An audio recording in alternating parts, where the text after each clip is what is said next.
Like to call to order the council meeting for Tuesday, May 6th, 2025.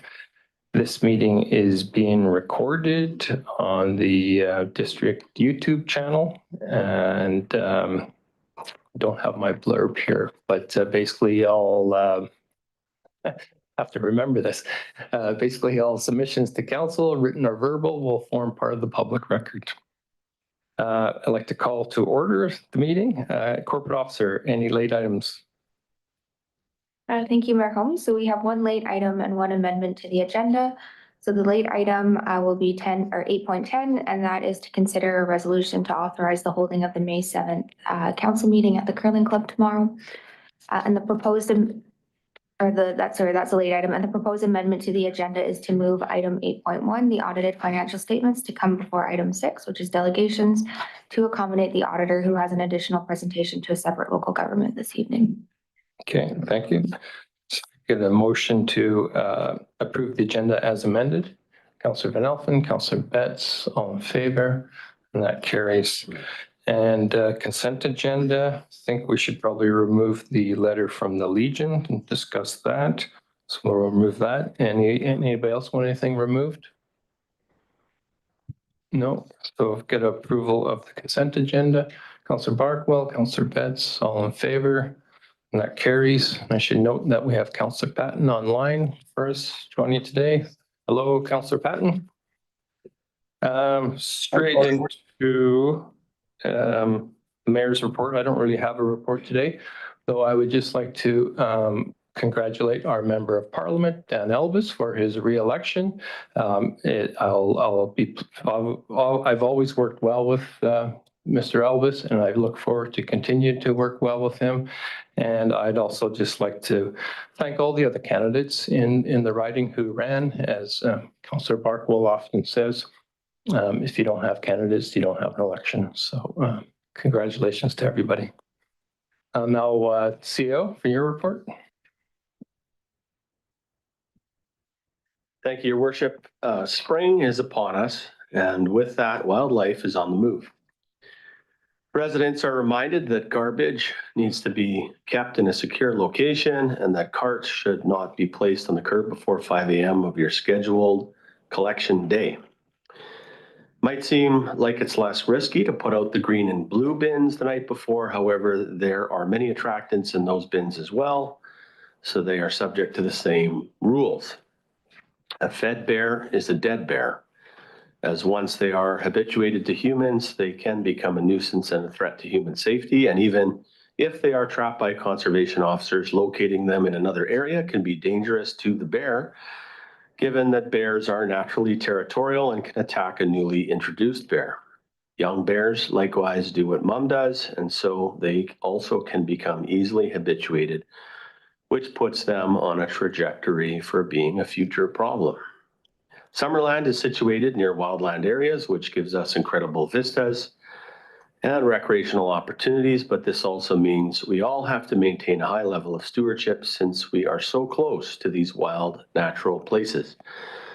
On the theme of wildland environments and good stewardship, Emergency Preparedness Week runs this year from May 4th to 10th.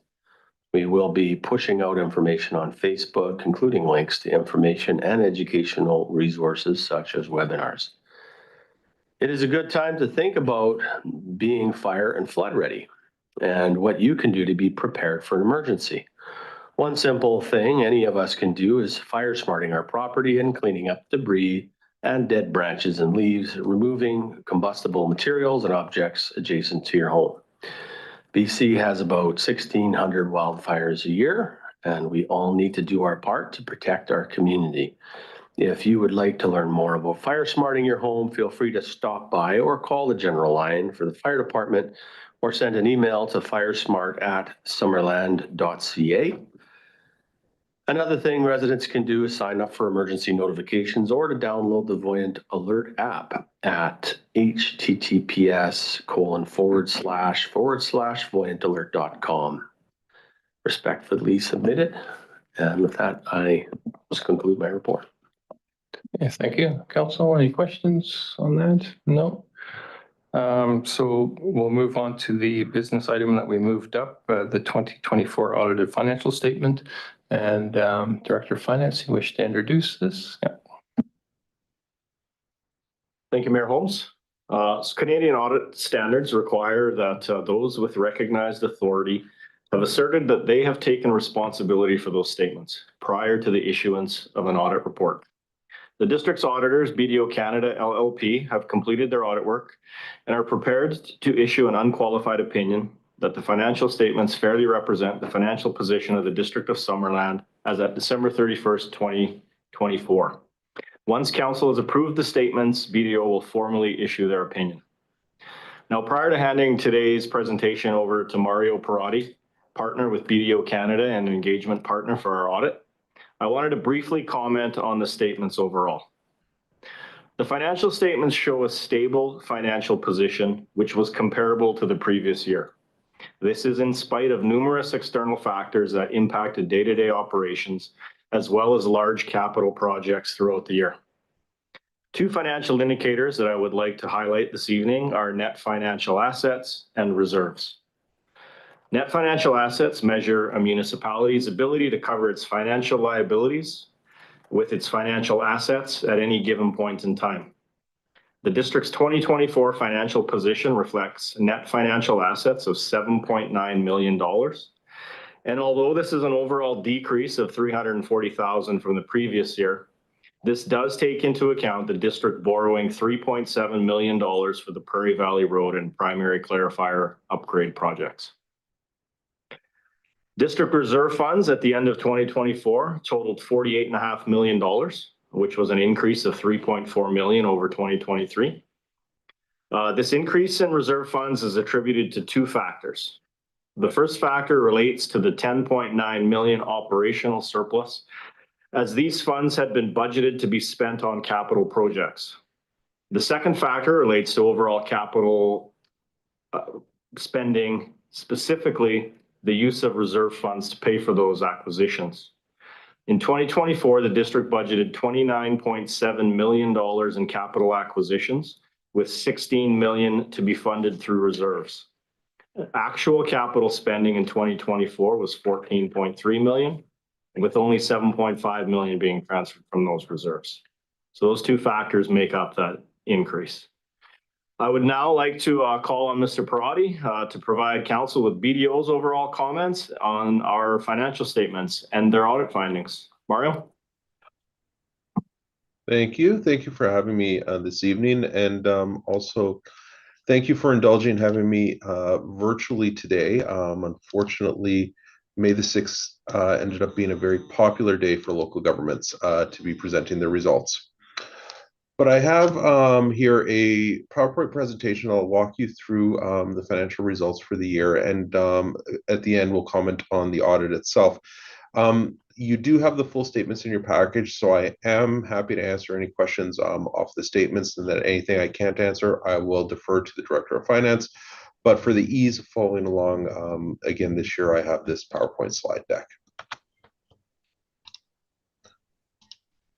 As was mentioned in the opening, we are proposing a clean audit opinion. So if it is Mayor and Council's will to approve the financial statements this evening, I will be hitting sign off on the audit report, and we will be issuing a clean opinions. These statements do present fairly the results of the District of Summerland for the year ended December 31st, 2024.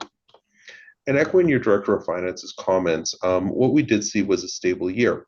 And, when we look at our total financial assets, we increased your cash and cash you have coming in, increased from $53 million to $54 million.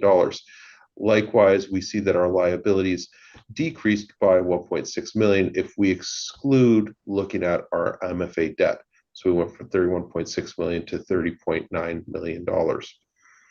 There was a new borrowing, as was discussed this year, and then we come to that net financial asset indicator here, which went from $8.2 million to $7.9 million. But in the context, and as we talk about, and I'll show you some of these reserve transfers that happened that were mentioned already, you'll see how it came to be that your financial position did remain stable. Now, you will notice in the top right corner that we do have a restated amount There was a restatement this year as we went through the audit process, and what happened there, and it's all detailed in note 18, but at a very high level, the inventory of transformers that the district keeps on hand for any emergencies or repair work to the electrical grid was being expensed every year. And instead of leaving the transformers that are ready to be put into service sitting as an asset on the financial statements. So really what it came down to was that we were recognizing the expenses for these transformers too early. And as a result, we did see that we had to restate last year, where last year there was a $1.2 million increase in assets and surpluses. It didn't affect cash because these were all paid for. It was just a matter of showing these transformers as an asset until such time that they get put into service, and then it would be expensed. And so that's really what this came in. And at the end, we could speak to it. But again, this doesn't impact when you're preparing your budgets because it's already cash that had already been spent. When we look at your revenues for the year, total revenues came in at $50.8 million versus a budgeted revenue of $54.7 million. And what we can see that the main areas where we saw a dip against budget is going to be in user fees, which in there isn't anything in particular that stood out. There was a lot of small variances where building permits were down slightly, electrical revenues were down slightly. We had a milder year than previously, so we would expect that the revenues would drop. Landfill fees dropped slightly. Parks and Rec, though, did improve. So nothing really stood out in there. The big swing that we had was in your government transfers and grants. Last year, you had come in at $11.5 million. This year, you're at $5 million versus a budget of $8 million. Now, last year, we have to remember that $4.5 million of grants were received that were unexpected, being the Growing Community Funds, which is a one-time grant that was received. So we would have expected grants to normalize a bit this year. And when we look at the negative variance to budget this year, remembering that these are capital grants, and we talked about that already, that your capital spend wasn't up to what the plan was, but part of it's going to be timing of grants or timing of projects going forward. And if the grants didn't come in, the spend didn't happen, so it has a net zero impact on your surplus. And before we move on, just kind of highlighting here, when we talk about $50 million of revenue, we can see that 55% of it is coming directly from user fees, sales of service. So, again, a very diverse revenue base that way, with only 30% of your revenue coming from taxation. When we look at expenses came in at just under $40 million, $39.9 million, versus a budget of $47.9 million. And, again, we see that there's no huge standouts. It seems to be that we're across the board in terms of where we're at. When we look at electrical services, there were savings that occurred with the Fortis and the cost of delivering electricity there or purchasing electricity. Also, some of the maintenance and admin costs were under budget. Water services, there was prior years, there was significant increases coming in prices, and that was factored into the budget. Prices did stabilize in terms of parts for repair and that sort of thing, which is why we see an improvement there. Protective services, there is, the number of members coming in slightly below what was expected, but also there was some grant monies, some grant programs that were budgeted to be spent under protection services, such as Fire Smart grants, where those came in underspent, but again, a net zero impact to your budget. Transportation, one of the highlights there was snow removal. With it being a milder winter, there was less snow removed last year. But again, nothing that really stood out overall on it. But when we bring it all together, and I think that this slide kind of ties into what your Director of Finance said earlier, we had an annual surplus of nearly $11 million versus a budget of $6.7 million. And so the column on the left side in terms of the numbers talks about what you had budgeted. So we had planned to have a surplus of $6.7 million from operations. And then from that, we would spend our capital plan of $29.7 million and come to a deficit of $23 million nearly. And we would fund that deficit before any debt repayments by borrowing excuse me, $3.8 million, and then pulling from reserves, $20.3 million. Now, in actual fact, as we talked about, you came in at $11 million surplus. You had capital projects executed in the amount of $14.2 million, which left you a deficit before transfers of $3.4 million. You did borrow the $3.7 million, as was discussed, and you funded capital projects in the tune of $2.5 million out of your reserve funds. And so that leaves us with a surplus after transfers of $1.7 million. Now, we say surplus, but as we talked about, this is a timing issue. This money has already been earmarked and is going to be spent. Capital projects can go over multiple years. And so while we see that we have these surpluses here, understanding that, when we underspent our capital projects by $15 million, this money is already ready to be spent, and we will be drawing down on the reserves in the coming years. And so very important to understand why it's here, and that this isn't really a surplus. This is just a point in time. And once we get into 2025, 2026, the money will be spent. And as was mentioned, you have, your reserves fund set aside. There's $30 million in your operating funds, and plus $12 million in your statutory reserve funds and the community works fund combined. And when we look at that number, it seems like a large number to the tune of close to $40 million. But again, there's $15 million that wasn't drawn out of reserves this year that will be drawn out in the coming year or years. And so we can look at this as of today and say it's high, but really it isn't, because that money some of it has already been spent to continue to do it. And so I guess before I get into the audit results, I just want to ask, are there any questions on the numbers, on items that you may have read that I didn't touch on, or on anything that I've said so far? I'll just check. Council, any questions? No, don't see anything. So go ahead. Thank you. So in terms of the audit results, I do want to state first, the audit was completed on time this year, and a big thank you to the management team. They do a great job in terms of making sure that they are ready for when we come on site. For the virtual work we do ahead of time, we come on site, and then follow-ups afterwards when we're gone. They make sure that we have all the information that we need in order to be able to form our opinion. We talked about the restatement on inventory, and again, nothing to do with cash. It was just timing, and something that had been historically done going back into the early 2010s. So longstanding practice that has now been corrected. No deviations from planned approach. I always like to highlight this because it's important for us to understand that as your auditor, we don't come in and just do the same thing every year when it comes to testing. We come in the fall and we look at what's changed within the district, and we say, okay, given what's happened, how are we going to go in and be able to audit the results, and what procedures should we be doing given the circumstances of 2024 in this case? And as a part of that, we also look at, if these are the procedures that we're going to have, what is the actual results? What should it look like in order to get us there?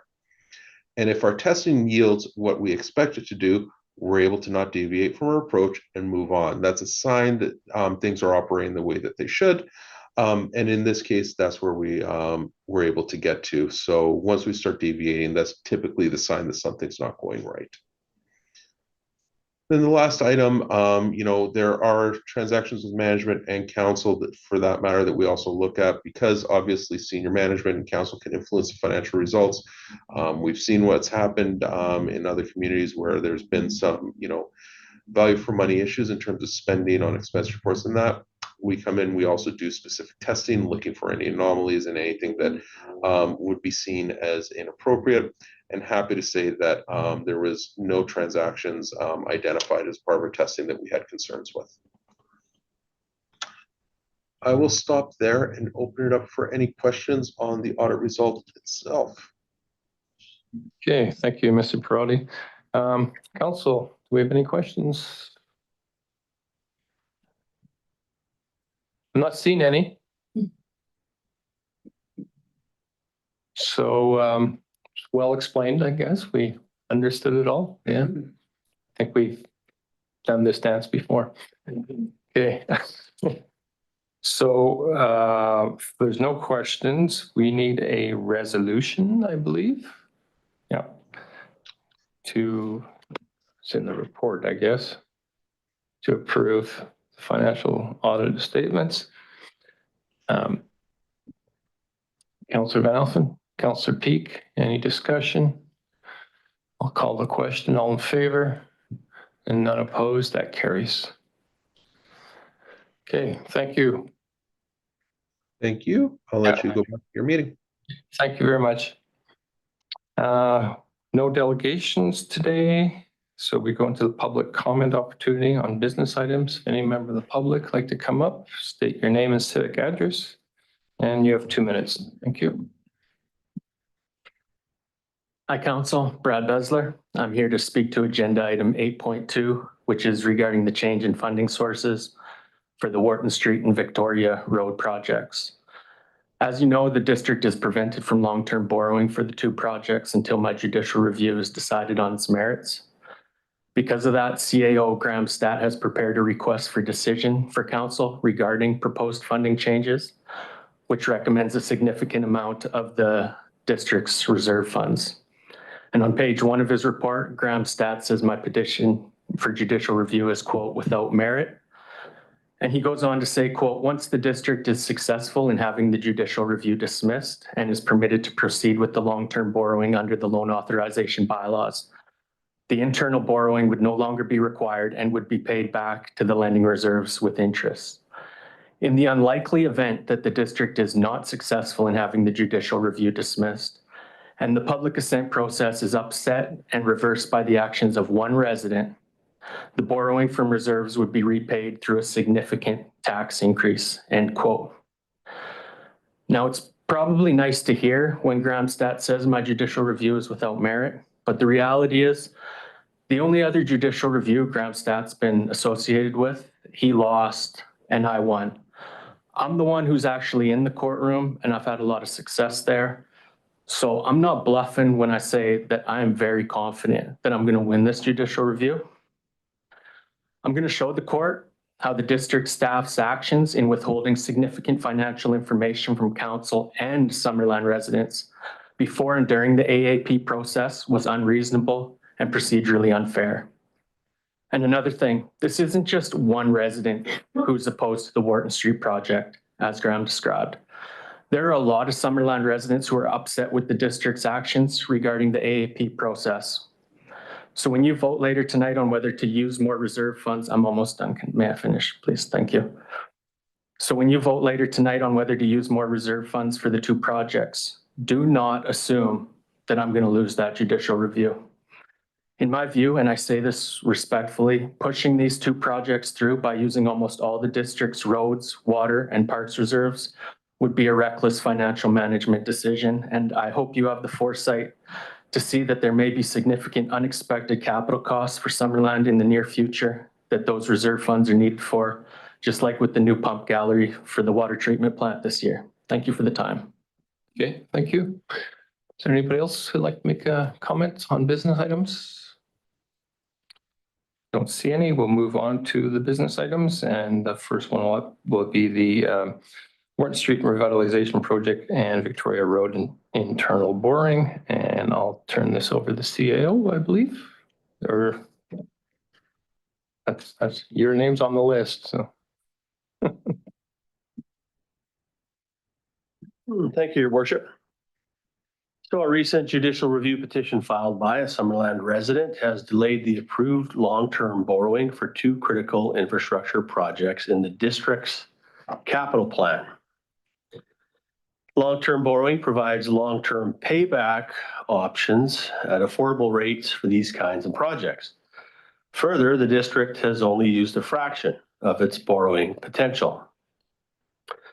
This long-term borrowing received public assent through alternative approval processes in accordance with the legal requirements of the community charter.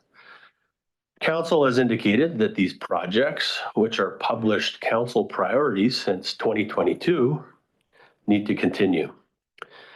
Taxpayer funds are now being used to defend this litigation, which is believed to be without merit. The case will be heard in June, but then we will wait for a judgment, which could easily take 1 to 2 months. Assuming we are successful, the petitioner would also have the option of appealing the case, which could take months to get a court date and more months to get a decision on that case. Any project delays would further translate into cost escalation beyond the borrowed approvals, which would in turn be levied on taxpayers. A conservative estimate for a 1-year delay in these projects is $250,000 to $620,000.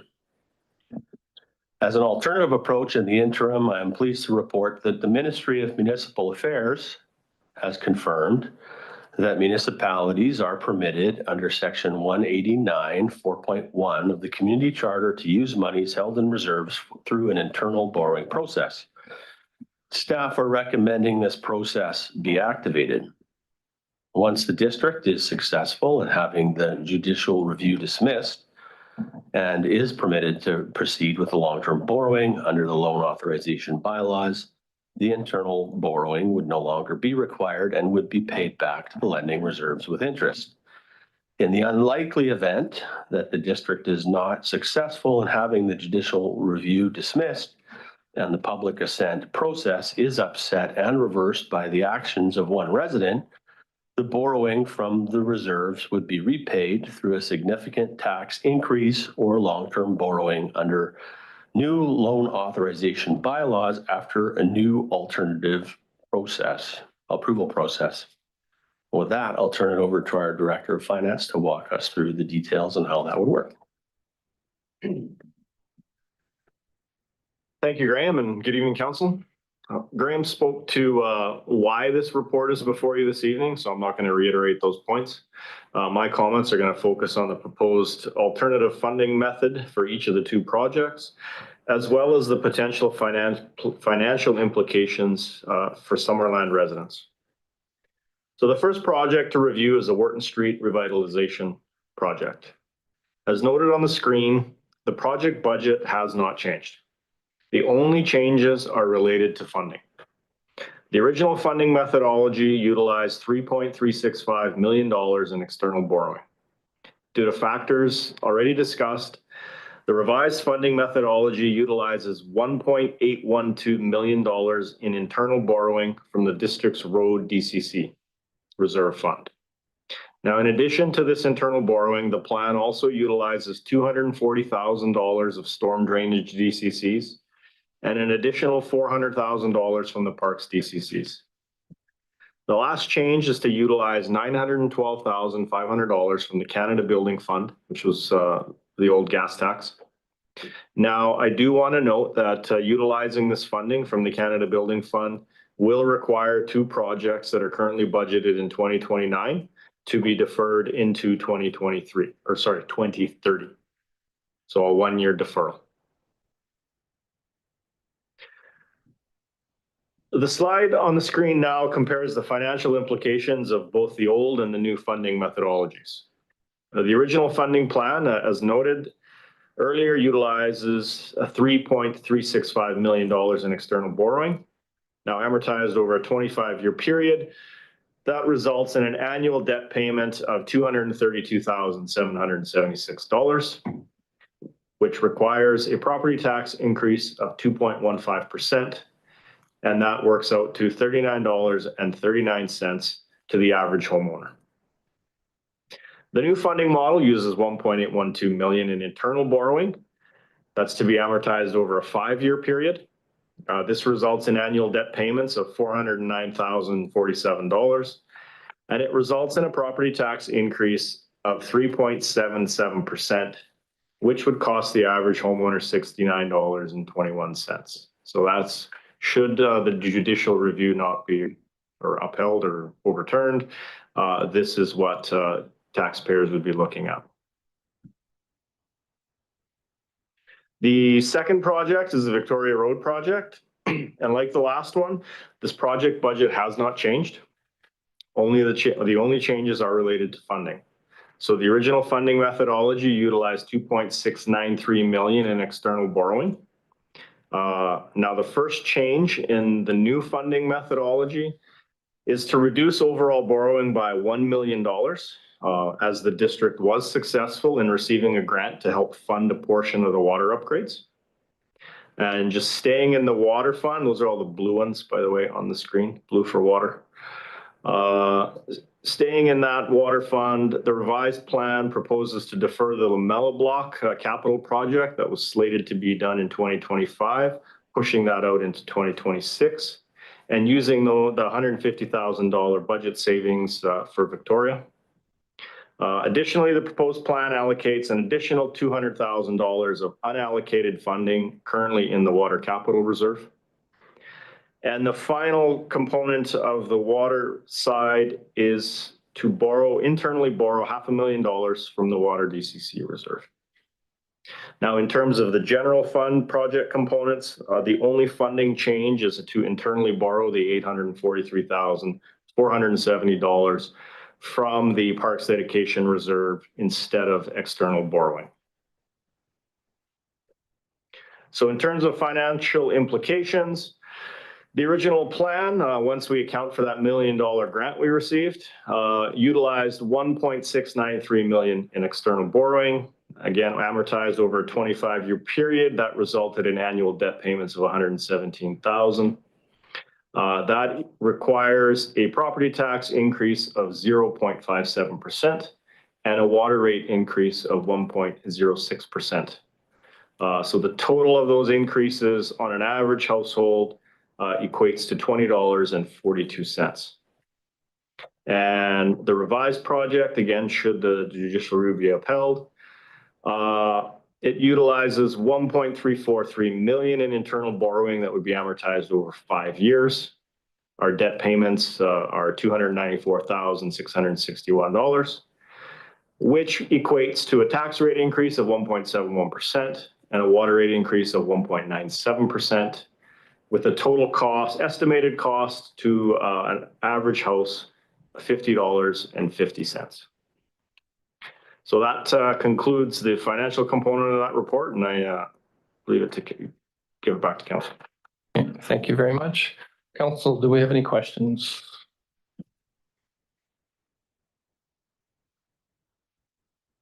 No questions? Someone like to bring a motion forward? Councillor Parkwell? I'll bring the motion forward as in the agenda. Okay, could we get that on the screen, please? And do I have a seconder for that? Councillor Peak? Any discussion? Councillor Barkwell? Yeah, I guess I'd point out maybe it's a little bit ironic, but this method of financing, which is actually a savings because we pay interest at the rate that we earn interest on our reserves instead of at the rate that we borrow. So the difference is 1.14% less interest, and the total interest paid on a shorter amortization period is less than for 25 years. So it really is just it's a qualitative judgment decision. And I think the average taxpayer could relate it to a car loan. They need the car. We've decided that the project itself is worthwhile. It's whether you amortize it over a 3-year car loan or a 6-year car loan. And it's a question of how much of a payment you want to make per year. And that's what we're faced with. The previous council did a 5-year amortization for the Garnet Valley, $6 million. Well, our loan wasn't $6 million, but they did it for the Garnet Valley project. It was a bit tougher to have a 5-year amortization instead of a 25-year amortization, but it's a judgment call. And after we go through this, council may want to consider, even if we have the choice of sticking with it. We'll have to see.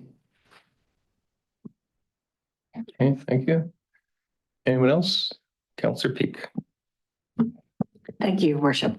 I understand the provision for the opportunity to do the borrowing as an alternative, and I think the methodology will work for us. As Councillor Barkwell spoke in terms of some savings, I also feel that we've done the RFPs and we've gotten some good pricing. I think the opportunity to move forward is important when you have that in place and to take advantage of the work that has already been done by staff. I think that's another reason to move forward. Councillor Vanelson? Thank you, Mr. Mayor. Just a question through to our Director of Works, if I could. It's people have commented to me, the odd person, that, you know, Victoria, okay, they understand that. Wharton Street, they call it a vanity project. Could you please enlighten us on the infrastructure component on Wharton, including the power? Yes, through the mayor, thank you for the question. So there are quite a few different upgrades that we're doing with regard to our infrastructure. There's a water main from the 30s that's being upgraded on Victoria within the Wharton project. There's also a storm main that's going to be, there's a very small one in part of Wharton, but we're putting in a full-size, properly sized storm system through Victoria from the alleyway by Main Street all the way down Wharton through the extent of that part of the project. There's also significant safety upgrades to all the intersections in the area, including elevated crosswalks and then obviously the sidewalks and the multi-use pathway that's going in there. With regard to the power, that's going to be undergrounding the power from the Fortis, the substation at the end of Giants Head Road in Prairie Valley, right through down Wharton, along a little bit of Victoria Ave, and then along the back alley to the post office. That's going to be going on along there. I think that's basically it. Good. Anyone else? Councillor Betts. Thank you. Pardon me. Thank you for the opportunity. I just think it's important that to remind ourselves and as representatives of our community that we did go through the alternative approval process, and that was done correctly and legally, and that we received the approvals to move forward with the project, and that it's been a published priority since 2022 as a council plan for our community and to help make improvements to our downtown area. And that in light of that, I feel that it's important to continue forward, to delay the project and suffer the financial consequences of the growth in inflation and different prices. As we all know, that's all become very uncertain as what that could have implications for the cost of a project a year from now or 2 years from now for delays when we've already received public assent. And for that reason, council was willing to look at these alternatives moving forward. And I think that that's important to highlight. Thank you. Thank you. Councillor Barkwell, yeah, so. I was just going to say that to people who may not be aware that this internal bowering is not unusual. I mean, it's not, I don't know when it's been done in Summerland, but it was only a month ago we did the same process at the RDOS. It's nothing esoteric or any sort of gamesmanship. And then I'd also say, I guess it's not a surprise that maybe there's a problem that there should be differences of opinion on the projects, but you know, there's 10,000 people and 10,000 opinions and 7 opinions on council, and the overall weight of the majority is that this is a project. These are 2 projects that should go ahead. Councillor Trent. Yeah, I'll just add to that. I have confidence in this plan because while staff come up with it, it has many layers of approval. Like we talked to the province about this, we talked to the regional district about this, we talked to staff, we talked to our lawyers, we talked to other municipalities. So these kind of funding structures get scrutinized by a bunch of different layers of government and a bunch of different people.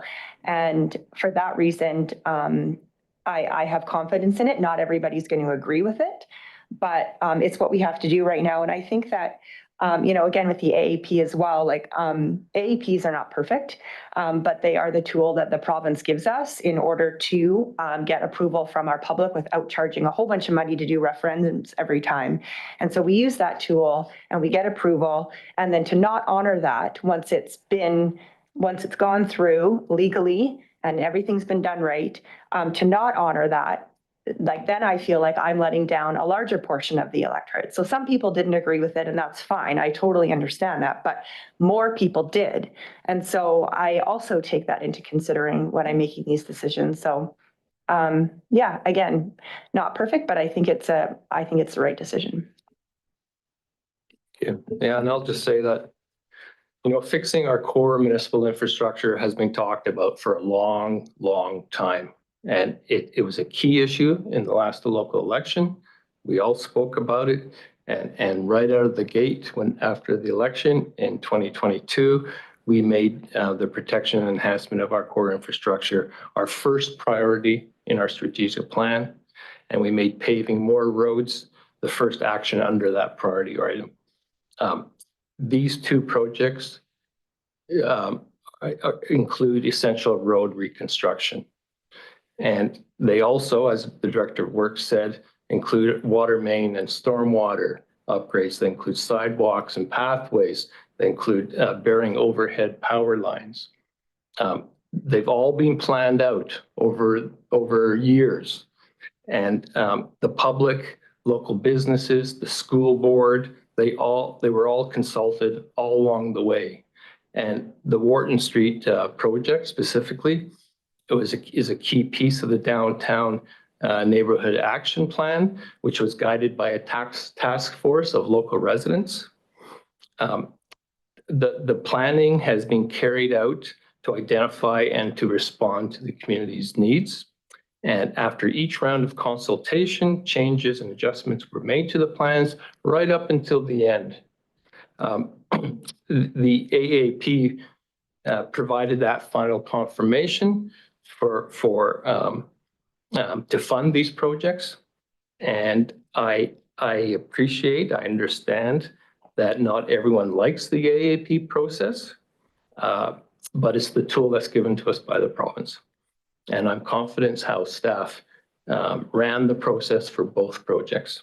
And so it's unfortunate the projects are being called into question by legal action, but it's my view that we do have the mandate to move forward with them. And so that's why I support this. Councillor Van Elsen. Just another quick question to our Director of Public Works. Sorry, Joe. Part of the Victoria Road water main upgrade is going to be eventually part of tying in Giants Head Road, the ag water separation. Through the mayor, correct, on the Victoria project. However, the Victoria bit within the Wharton project is not part of that. So yes. Okay, if there's no other comments, I'll call the question. All in favor? And none opposed. That carries. 8.3, request for reconsideration of remedial action order on Hilburn Street. And who's going to take this? Director? Oh, Darren? Okay.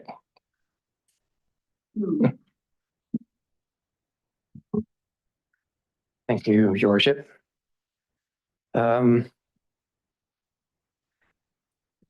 purpose of this is to consider a request for reconsideration regarding the remedial action order initially authorized at the March 25th, 2025 regular council meeting for 731 Hilburn Street in Summerland, and to place a section 57 notice on title on the same address indicating that the existing farm work accommodation building was constructed without necessary building permits and inspections required under the BC Building Code.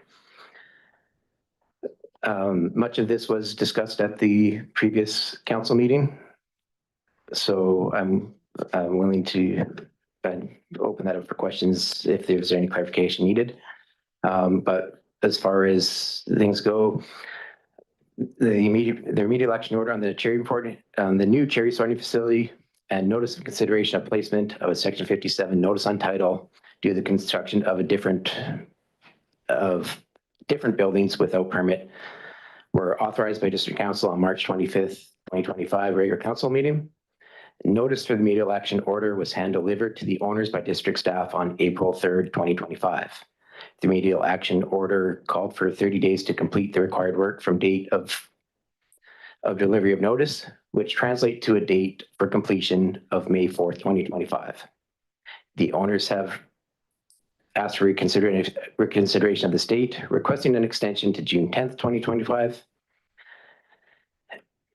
Regarding the Section 57, a minimum 30 days notice was required for notice of consideration of placement of a Section 57 notice on title be provided to the owners.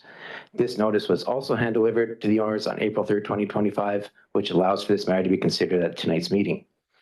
The owners are in attendance to speak to these matters, and one is online, as permitted in the community charter. Thank you, and I send it back to council. Okay, thank you. Just a matter of process, should we hear from the owners now if they wish? Yeah. Would anybody like to, from your group, like to come up?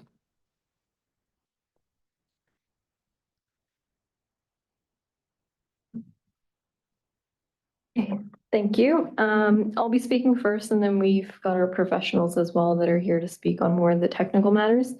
So I just want to thank you guys for being here and for accepting to speak with us for potential reconsideration. So I did have a presentation to go with my little spiel here today, but unfortunately, I did not deliver that before the April 25th deadline, so there will be no presentation today. So I just want to speak a little bit about the progress since fall of 2023, which is when we've been kind of trying to obtain the occupancy. So we've worked through several deficiency lists provided by the engineers and building officials. We note that there have been high level of turnover of building official personnel. As a result, we presume that this has led to continuous shift of the goalpost. We took the necessary steps to ensure all identified deficiencies were addressed and resolved, except for the mechanical system and the exterior stairs. And then further, we faced some challenges in 2024. As the 2024 season approached, timelines became very tight. It also appeared that each time the building department came through, new items kept getting added to the list of deficiencies, or opinions kept changing on certain things, making it very difficult to reach the finish line. Quite frankly, the building department is a revolving door. We experienced delays in payments from BC Tree Fruits, which we are still waiting on. This limited our ability to complete the exterior stairs and the mechanical system. A temporary occupancy application was submitted in August of 2024. The building official at that time followed up with a few questions, which were answered by our coordinating professionals. We did not receive further communication from that building official and attempted to follow up. Later, we learned that this building official was no longer with the department. No notification was given to us. Instead, we learned about this departure through our unofficial channels. Following up after the temporary occupancy application, a meeting was held with the new building official along with other relevant authorities. During the meeting, the building official indicated that many documents were still missing. I requested a comprehensive list of the required and outstanding items so that we could get them submitted. Unfortunately, I did not receive any follow-up or documentation from the new building official. We then proceeded to submit a second submission. Our coordinating professionals resubmitted the temporary occupancy package, this time addressed to who is now the current building official, as it was requested because we had his contact information. We heard so we did not actually hear from the building official after the second submission was made. And this second submission was made in October of 2024. And we heard from this building official in January of 2025. And he inquired about the status of the project. And I explained that I was awaiting a list of required documents from Danny, who was the previous building official, which I did not know at the time. So Tristan confirmed at this time that Danny was no longer the department, and he offered to send the list himself. While all of this was going on and we were chasing down kind of where we were at within the process, we were already searching for a new HVAC contractor. And so we did secure a contractor, and we were reviewing the HVAC design, and they determined that it was unsuitable. So the contractor collaborated with our engineer to redesign the system, and this all occurred February and March of this year. Meanwhile, we continue to work through the remaining minor deficiencies that were later brought to our attention. So once the HVAC design was finalized, the contractor began preparing shop drawings, sourcing material, and developing a quote. And we've been notifying the building officials concurrently. So the current status right now, we're nearly done completing all of the outstanding deficiencies. There's still a few minor things that are being addressed. The mechanical system materials are scheduled to arrive tomorrow, May 7th, and installation beginning the same day. As for the exterior stairs, a fabricator has been engaged for the exterior stairs, and shop drawings are in process. However, there is not enough time to complete the fabrication and installation of the stairs before the season starts. Therefore, the only item outstanding will be the stairs. And based on our discussion with the building officials, they've advised that they were open to the idea of providing just temporary status for the exterior stairs for this season. Additionally, we talk about the goalpost moving, and we've recently, with one of our site visits, the fire department has raised concerns about an emergency access route, which is something that we discussed with them last year. So it was determined that the fire hydrant was too far away from our building, which that is something that should have been determined when we first applied for the building permit. So in order to mitigate this, we discussed creating a fire route that would allow them access through the side of the property, which would limit that distance. So we met the fire department in the summer of 2024 and agreed on an appropriate access route. And they requested an obstructed path with stair access and safety fence along this route. So that was completed. And now they're saying that it's not satisfactory. So it's just one of those things where, again, we're being asked to do something, we're doing it, but then the goalpost keeps changing. So it's where do we score a goal here? In summarization, I just want to point out that the previous meeting was full of false and derogatory systems, which are untrue and quite frankly inflammatory. We, along with our coordinating professionals, have consistently worked towards securing occupancy. Initially, it was temporary and now full occupancy. While we understand the challenges brought by staffing transitions within the building department, these challenges have led to the inconsistencies in the permit process and of lack of record keeping, to the point where we are being requested for documents that the building officials should have on file. As a result, new deficiencies continue to emerge, making it feel as though the requirements for approval keep shifting just as we near completion. We did have an excellent meeting with all the parties and developed a path forward. We are near the finish line and are hoping for all of this to be resolved prior to the start of this season.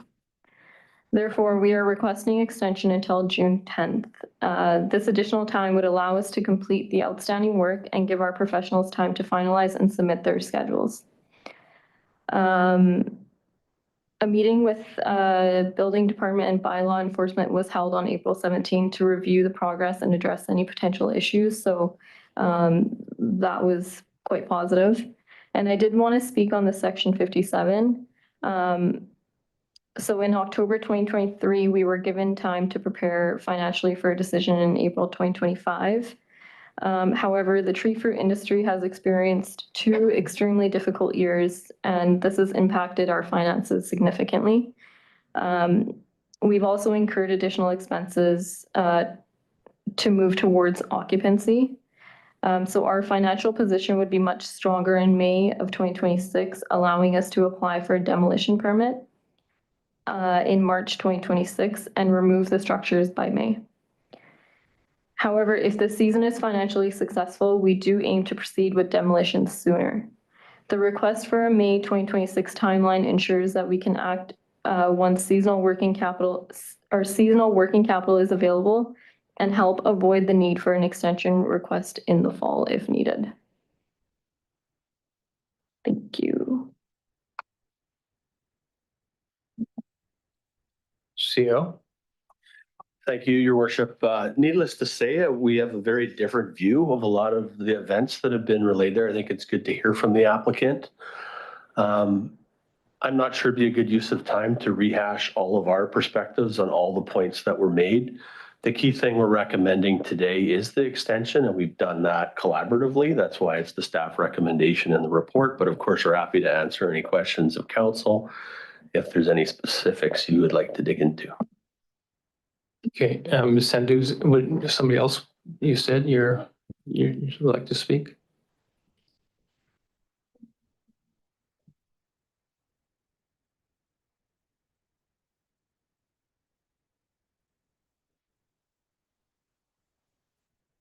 Good evening, Mayor and Council. Cal Meiklejohn, Matt Studio Architects.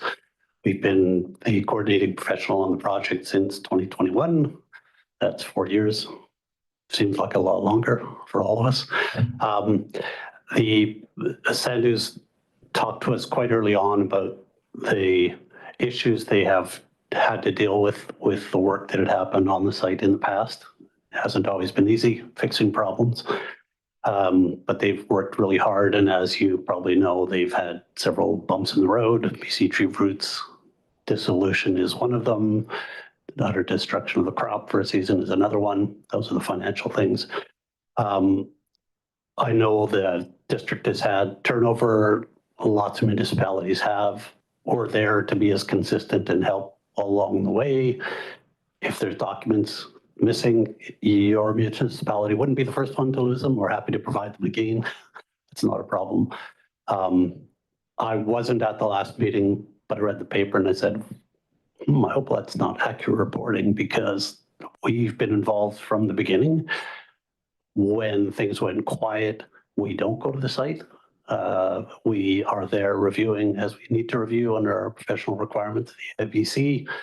We do our field reviews. We tell our clients where deficiencies are.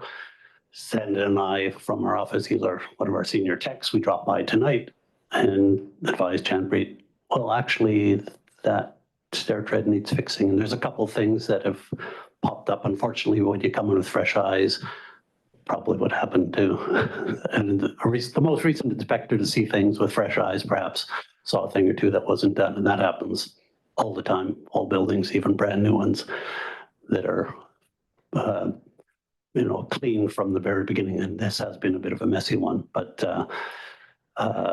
we're there. We've been there all along. We're here to answer questions if you have any regarding the technical aspects. We know that there are some flaws during construction that we addressed a year and a half ago, and we are dealing with them. For example, the radon situation, the underslab vapor barrier was missed.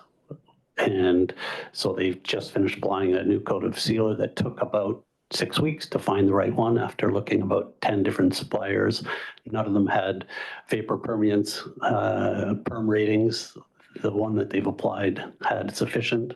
We have radon piping, or we're waiting for confirmation that that pipe that we were pointed to is actually the radon pipe. And we've recommended that they install a radon detection, which is the standard procedure. I've met and talked with our mechanical engineer. They will do the radon test. They'll send it. And if the radon levels are at a point where they require mechanical ventilation, that pipe will be continued and vented, power mechanically vented. That's one of a few other things. The stairs, fingers crossed, that's been a long process. The engineer that was involved is no longer with the structural engineer, so we had to find another engineer to help us. That's underway. Glad to hear that the engineering and shop drawings are on their way.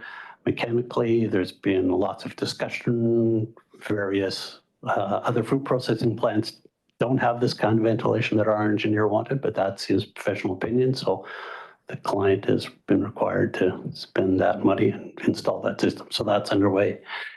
I don't want to go on and on because we're talking architecture and I probably could go on and on. And I find it interesting, even these sticky, challenging ones are always something to learn. Every time we open up a wall, we find surprises. And I know our experience with Summerland buildings, we open up walls and buildings and we find surprises. So we all have to deal with surprises. So I think I've probably spoken enough. And if anybody has any questions, I'd be happy to answer them. Okay, thank you, Mr. Meiklejohn. Council, do we have any questions for the architect or the applicants? Councillor Van Elfen. It's an appropriate time, Mr. Mayor, to ask staff a question. If nobody has questions for the applicants, then we'll move on to staff. Okay, thank you both. Council, questions for staff? Councillor Van Elfen. Thank you, Mr. Mayor. Just a question through to our bylaw enforcement officer. Are we happy with health and safety issues at this point in time? Through your worship, to you, Councillor Van Elfen, we will be relying on Cal, the coordinating professional, to sign off on it.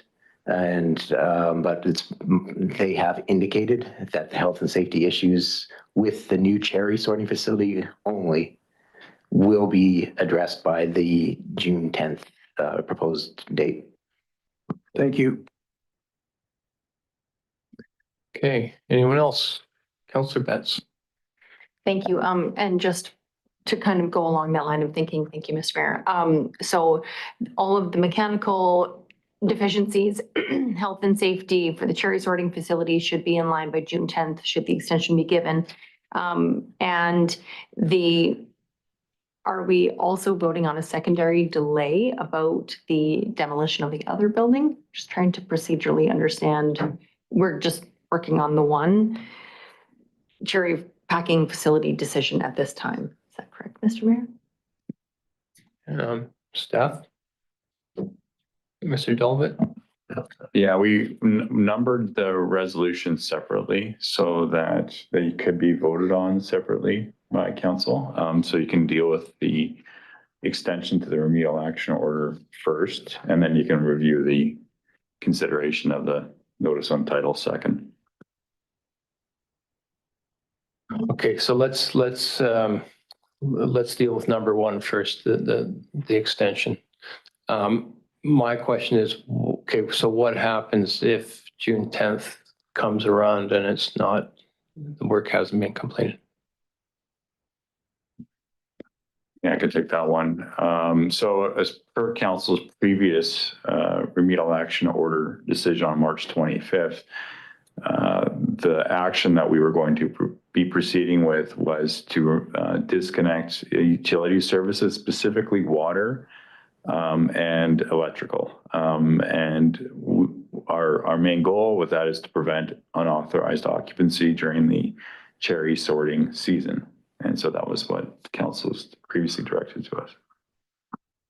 Okay, and so question to the applicants, so June 10th works for you for sure? Yeah? Okay, thank you. Councillor Trainer. Where did the June 10th date come from again? Oh, they did? It came from you guys? Okay. And okay, as long as that's enough time for everyone, realistically, because I know things get delayed sometimes and I want you to be successful. So as long as June 10th works, I'm happy to bring this forward. Okay, do we have a seconder? Councillor Betts. Any further discussion? Councillor Betts.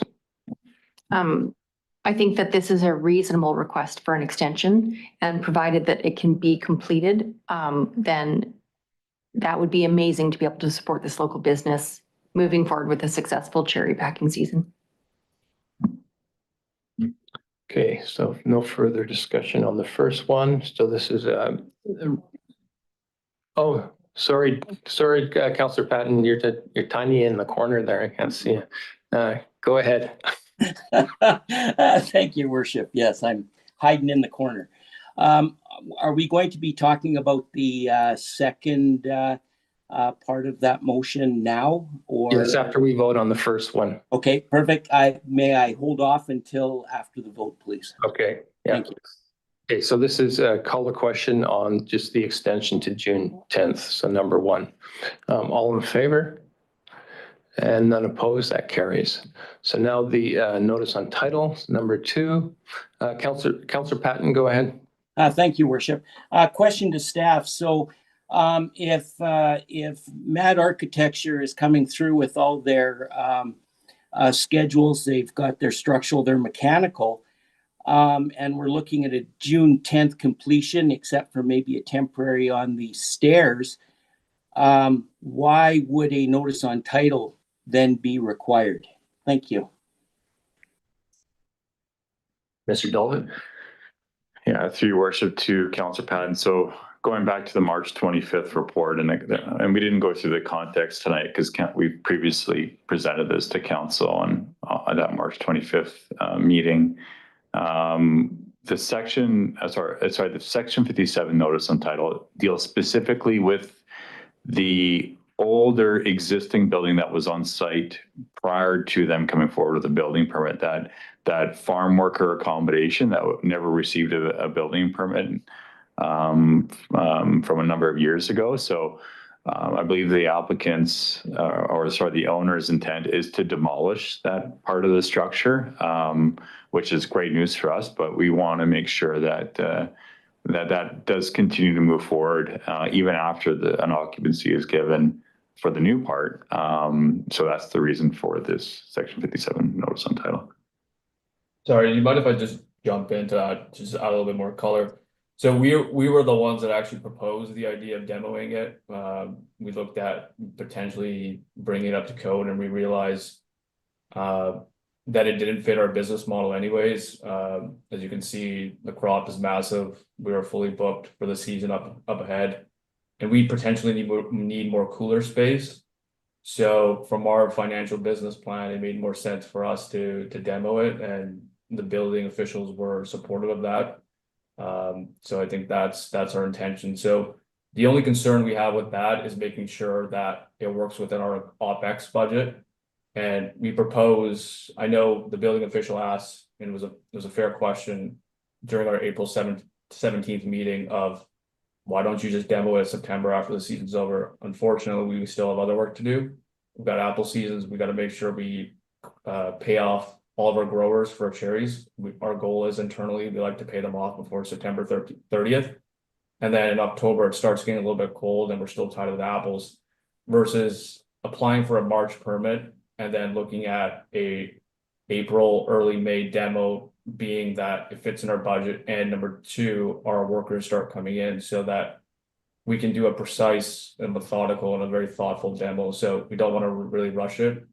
And just make sure that we're executing to a T. So that's why we're proposing a May, or whatever the date was, demo versus a September or a fall of 2025 demo. Thank you. So Mr. Dolvin, put on a notice on title. Once it's demolished, that notice on title would be removed? Yeah, as soon as the property has been brought into compliance from our perspective, and therefore like the unauthorized building has been demolished, then if there's a request brought forward by the owner, we would go forward with removing the section 57 notice on title. Okay. And then to Mr. Sandhu, then do you see though why we would want to protect ourselves by doing this? And it shouldn't really affect your plans if the notice on title goes and then it's later removed. Yeah, that wasn't my point. My point was the timing of the demo. My point is more about the timing of the demo, not the removal of the notice 56 deal or 57. Yeah, that only becomes an issue if I'm going to get financing, which I have no intentions of. So I'm not arguing against keeping the notice 57 on file. I think that's fair. That's fine. It gives the city, the district comfort, and it doesn't really impact us. Obviously, it does impact us that if we want to do something that it has to be removed, we have a clean title. So at the end of the day, I think we're internally incentivized to have it removed. So we will act upon it. Okay, thank you. Council, any other questions? Somebody want to bring a motion forward? Councillor Peak? As presented? Okay. as presented in the report. Do we have a seconder? Councillor Trainer. Any further discussion?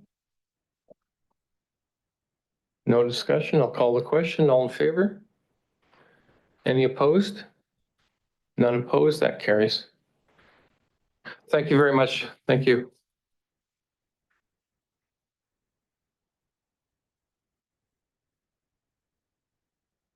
Eight point four OCP amendment. First and second reading. This will be our manager of planning and sustainability.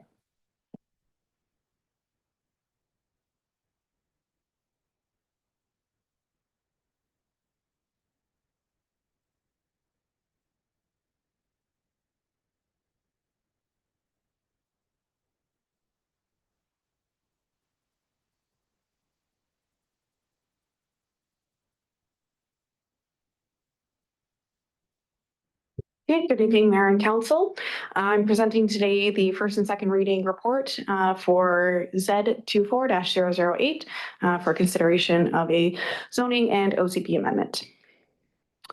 For this zoning and OCP amendment, it applies to the property on 17400 Highway 40 with the proposed use as part of the zoning and OCP amendment for consideration of a 36-hole disc golf course. The property here is just north of the landfill. It's approximately 123 acres in size, or 50 hectares. It is currently owned by the District of Summerland. The zoning is forestry grazing with the OCP designation as agriculture, and it is outside of the LR, so it's not within it. So with regards to zoning in the general area around that particular property, other than the landfill, which is resource industrial, majority of the lands around it are agriculturally zoned, either forestry grazing or agricultural small holdings. This is similar to the OCP designation where the lands themselves are agricultural designated, as are many of the others around it, with the exemption of the landfill being resource industrial, and then open lands just to the north. So for some background, the Penticton Disc Golf Course Disc Golf Club came to the District of Summerland with a request for developing a disc golf course in 2 phases. On September 3rd, 2024, Council then directed staff to look at preparing a site-specific zone for 18 holes. With this being a phase 1 and phase 2, the intent was to capture the phase 1. In the review, staff are looking for this zoning and OCP amendment to do the full 36-hole disc golf course. Instead of site-specific, we're looking at a different zoning, and I'll go through that in a moment here. So as noted, it's in 2 phases, with the first phase building out 18 holes with 19 parking stalls and approximately 47 acres of land of that 123. And then the second phase would be a future phase with the additional 18 hole to make up 36 with 24 additional stalls and 6 overflow for approximately 30 acres. So in total, it would be about 77 acres of the 123 on the property.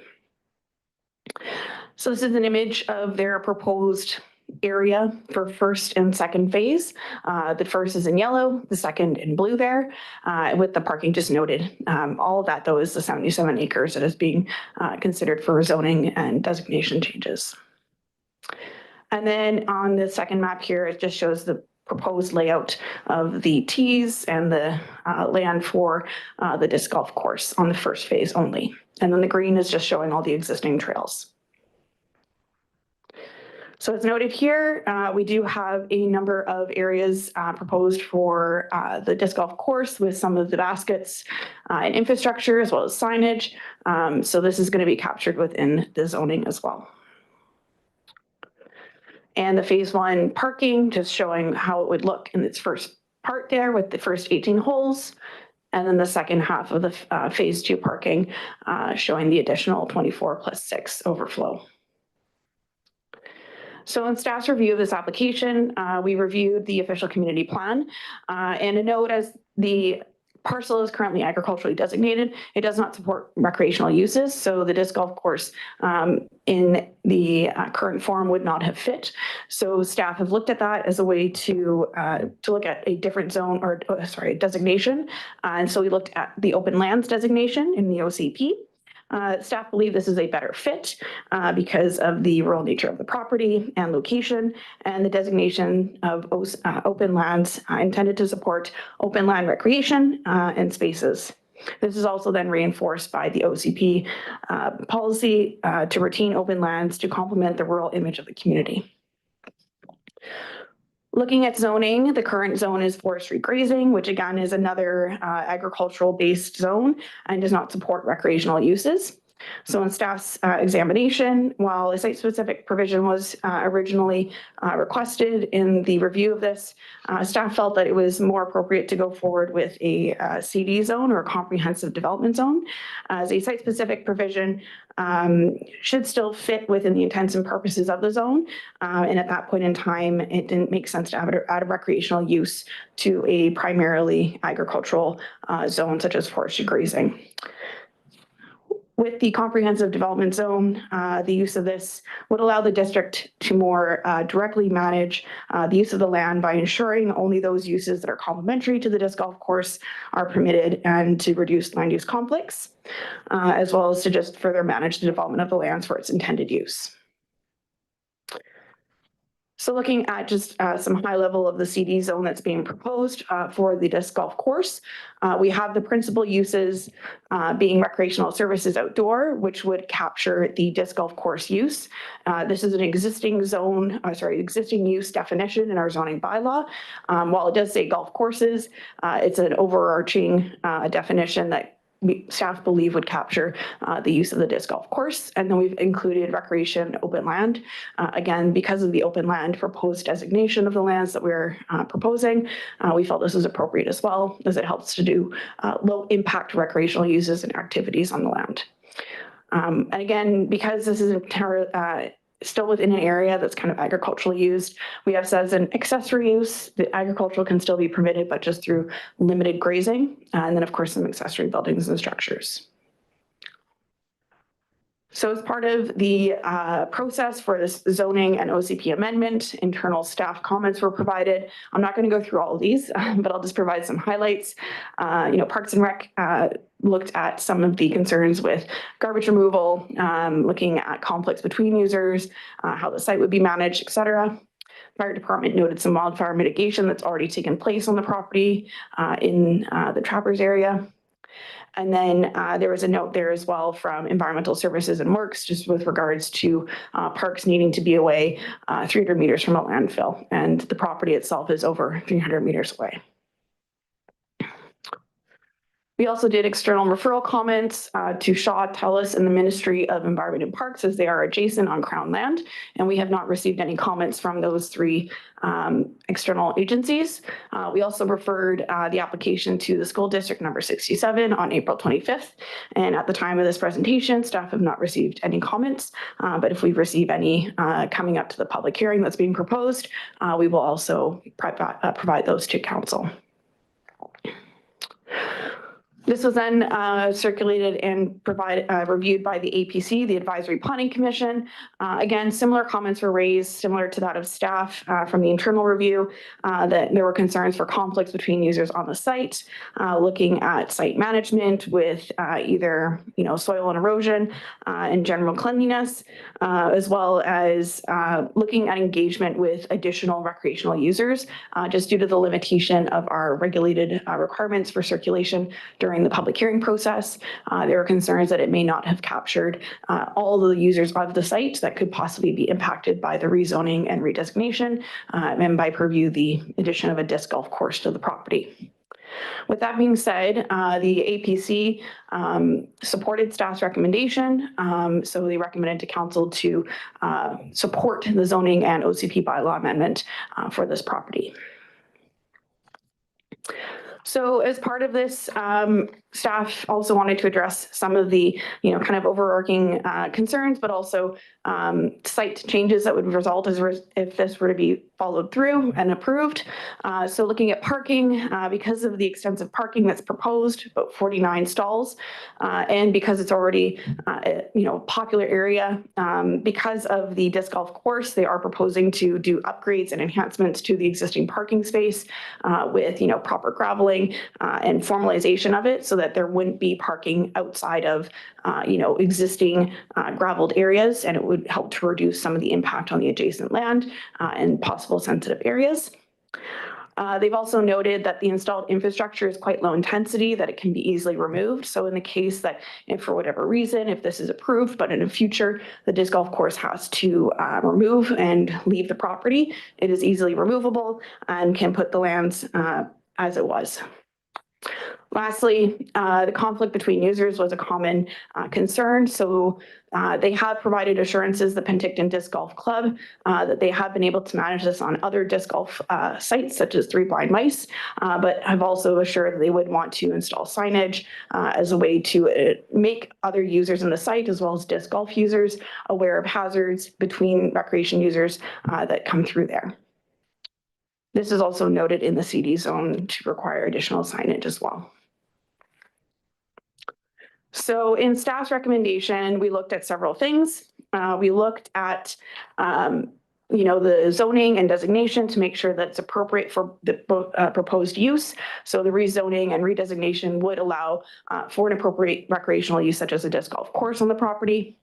Also looking at a CD zone because of the uniqueness of it, as well as the concerns and possible conflicts that might arise.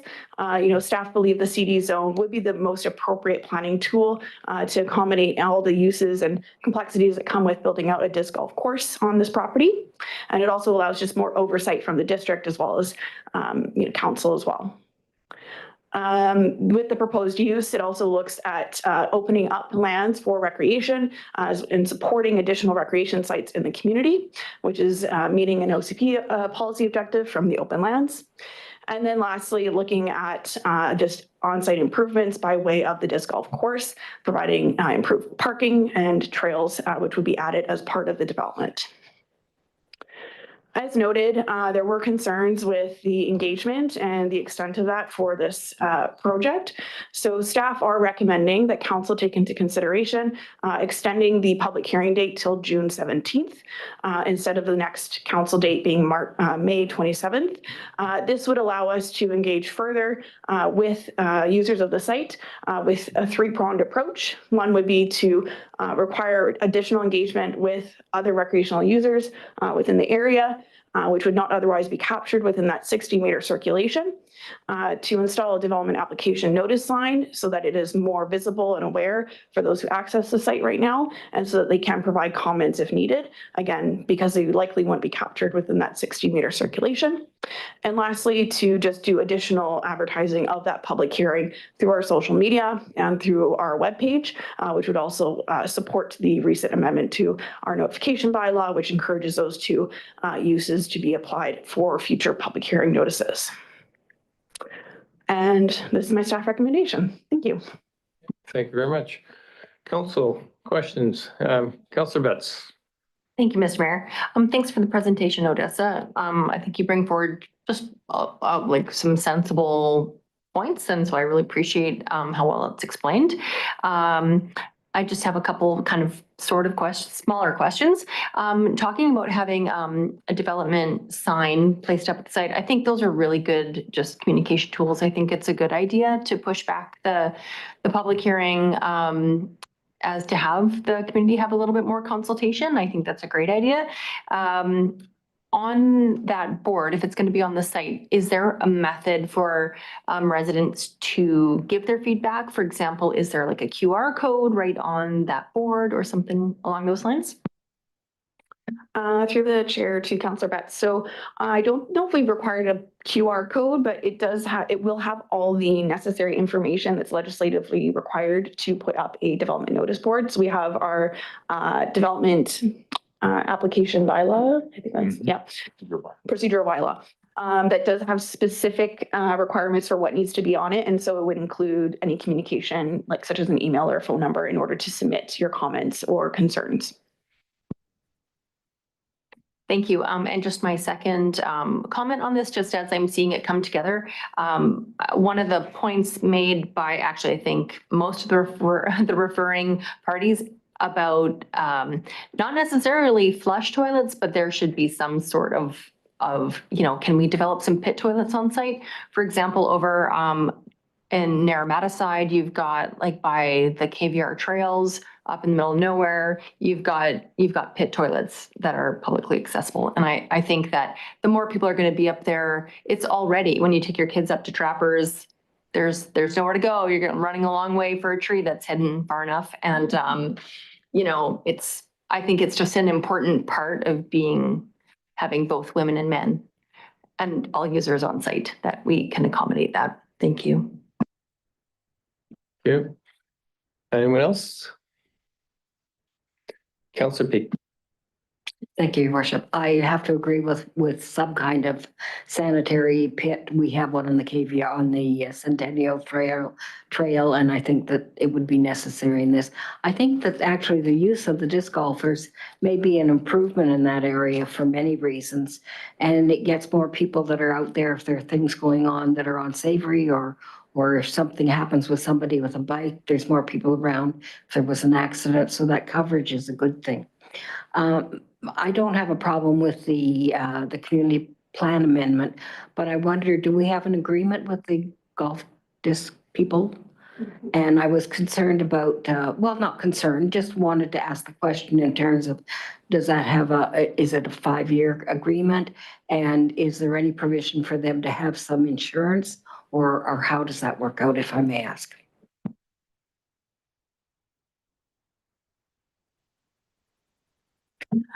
Through the chair to Councillor Peak. So the intent would be to have it through a lease. The specific provisions within it, as far as I'm aware, have not been funneled out. But we do have Lori Mullen here, the Director of Community Services, if she didn't want to speak to any more conversations or details that you've had with the Penticton Disc Golf Course, but it would be a lease-based agreement. If I may, through the mayor to Councillor Peak. Yeah, we would work through the details with the organization. There would be insurance requirements. So for example, for the Summerland Rodeo Grounds Equine Development Committee that are leasing the rodeo grounds, we do have 5 million liability that is required, and the District of Summerland listed as additional insured on that. So we would probably have a similar agreement with the Disc Golf Club. Thank you very much. So would the lease give them exclusive use of that land? It is a non-exclusive lease agreement. So similar to the rodeo grounds, we also have the ability for general use of those lands as well. So non-exclusive lease agreement. And we would be outlining the details of the types of shared use that would be expected. Thank you. Councillor Schneider. Is that similar to the lease that the group has with Penticton? Yeah. Yes. You have a lease with Penticton, a 5-year lease that then went into sort of just a year renewal. Okay. And in terms of use, is it this like non-inclusive or exclusive? Sorry.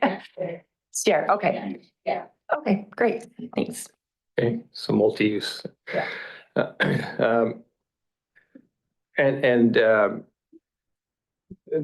So it'd be a 5-year lease. And so if we wanted, and with renewals, so if at some point we, something changes and there's actually some long-term use established for that property, and can we then rezone it at any time, or how would that work, I guess? So as far as the length of the lease agreement, we haven't discussed that in detail. So the lease agreement would come back to council. It's required for you to review it before it's approved. So we would work with Dion and the club to come up with proposed terms. And there would be an out clause as well, or a termination clause as part of the agreement. So those would be specifically outlined should we need to make a last minute decision on something that's coming up. And I will pass it to Brad to talk about zoning because I'm not sure about that piece. Yeah, with regards to the zoning specifically, once that new CD zone is in place, CD 10, council would have to direct staff to initiate another rezoning application to change it.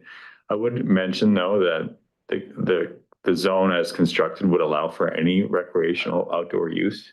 So it's not exclusive to disc golf. It could be another type of recreational use on those lands in the future. If council's all okay with that? Yeah, yeah, just come and maybe just state your name, sir. And Dion Eden, Garamius. Just to let you guys know, we always wanted, and intention was to work with the other groups. We have been working, consulting with the other groups on using the land, and we want to make a multi-use area, not just disc golf. We're interested in everybody being there, being a part of that. Thank you. Thank you very much. Councilor Nelson. Thank you, Mr. Mayor. Just a quick comment or question through to our Director of Development. You had said that to rezone it again, it would have to come back to council and for a different recreational use. Could go back to ALR or ag use. It could go into some other type of use in the future. Yeah, through your worship to Councillor Van Alphen, if it was a recreational use, it could still fit within the zone that's being prescribed or recommended today, which is that CD 10 zone. If it was intended in the future to go back to agriculture, it most likely would require a rezoning bylaw amendment at that point in time. But then council would direct us to initiate another rezoning request at that time. Okay, Councilor Betts, can you bring it forward? Sure. Thank you, Mr. Mayor. I'm happy to bring forward the staff recommendation as presented. Okay, thank you. Second, Councilor Peak. Any further discussion? I'll call the question. All in favor? And none opposed. That carries. Okay, we are now on to 8.5, the 2025 tax rates bylaw. Director of Finance, please. Thank you, Mr. Mayor. So council adopted the district's 2025 to 2029 5-year financial plan on March 4th, 2025. This plan included a 7.25% property taxation revenue increase for 2025 1.7% of this increase relates to new annual debt payments required for Prairie Valley Road, Moore Cartwright project. 0.5% of this increase represents an increase to annual asset management reserve contributions, and the remaining 5.05% is to cover 2025 operational cost increases. The average residential property assessed at $879,662 will see an increase in taxes over last year of $133.99. And the average commercial property assessed at $432,375 will see an increase in taxes over last year of $157.44. The proposed bylaw sets the property tax due date on July 2nd, 2025. Now, in addition to the proposed tax rates bylaw, I wanted to provide my annual reminder to residents to claim their homeowner grants and that they must apply directly to the province using the province's online system. And for those homeowners that do not own a computer, the province does have a toll-free phone number that they can call and claim that grant as well. We do strongly encourage homeowners to claim their homeowner grants as soon as the 2025 property tax notices are mailed out, and we will be mailing those out after the May long weekend. And due to legislative requirements, the proposed resolution does include council holding a special meeting this Friday, May 9th, to adopt the 2025 tax rates bylaw. Thank you. Okay, thank you. Council, any questions? Do we have enough of us who can make it on Friday at 1 for adoption? Yeah. Yeah, okay. So it seems we'll have a quorum anyways. Okay, if anybody, Councilor Peak? I'll bring the motion forward as stated in the report. Thank you. Seconder, Councilor Betts. No discussion. I'll call the question. All in favor? And none opposed. That carries. 8.6, Push Your Tush event. Who's the lucky person that gets that? Director of Works.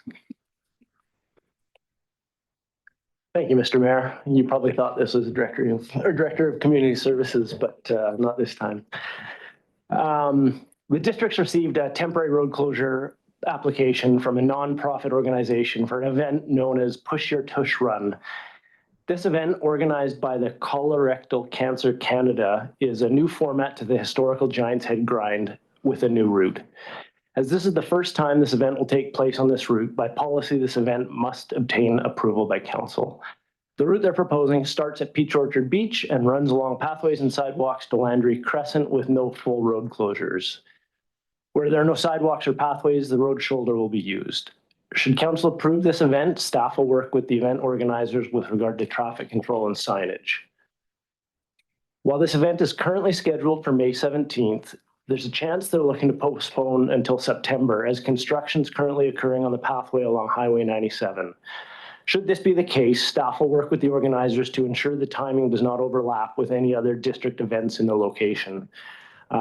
As such, we're just recommending a slight modification to the resolution just to eliminate the May 17th, 2025 date, as there's a good chance they might shoot for September of this year.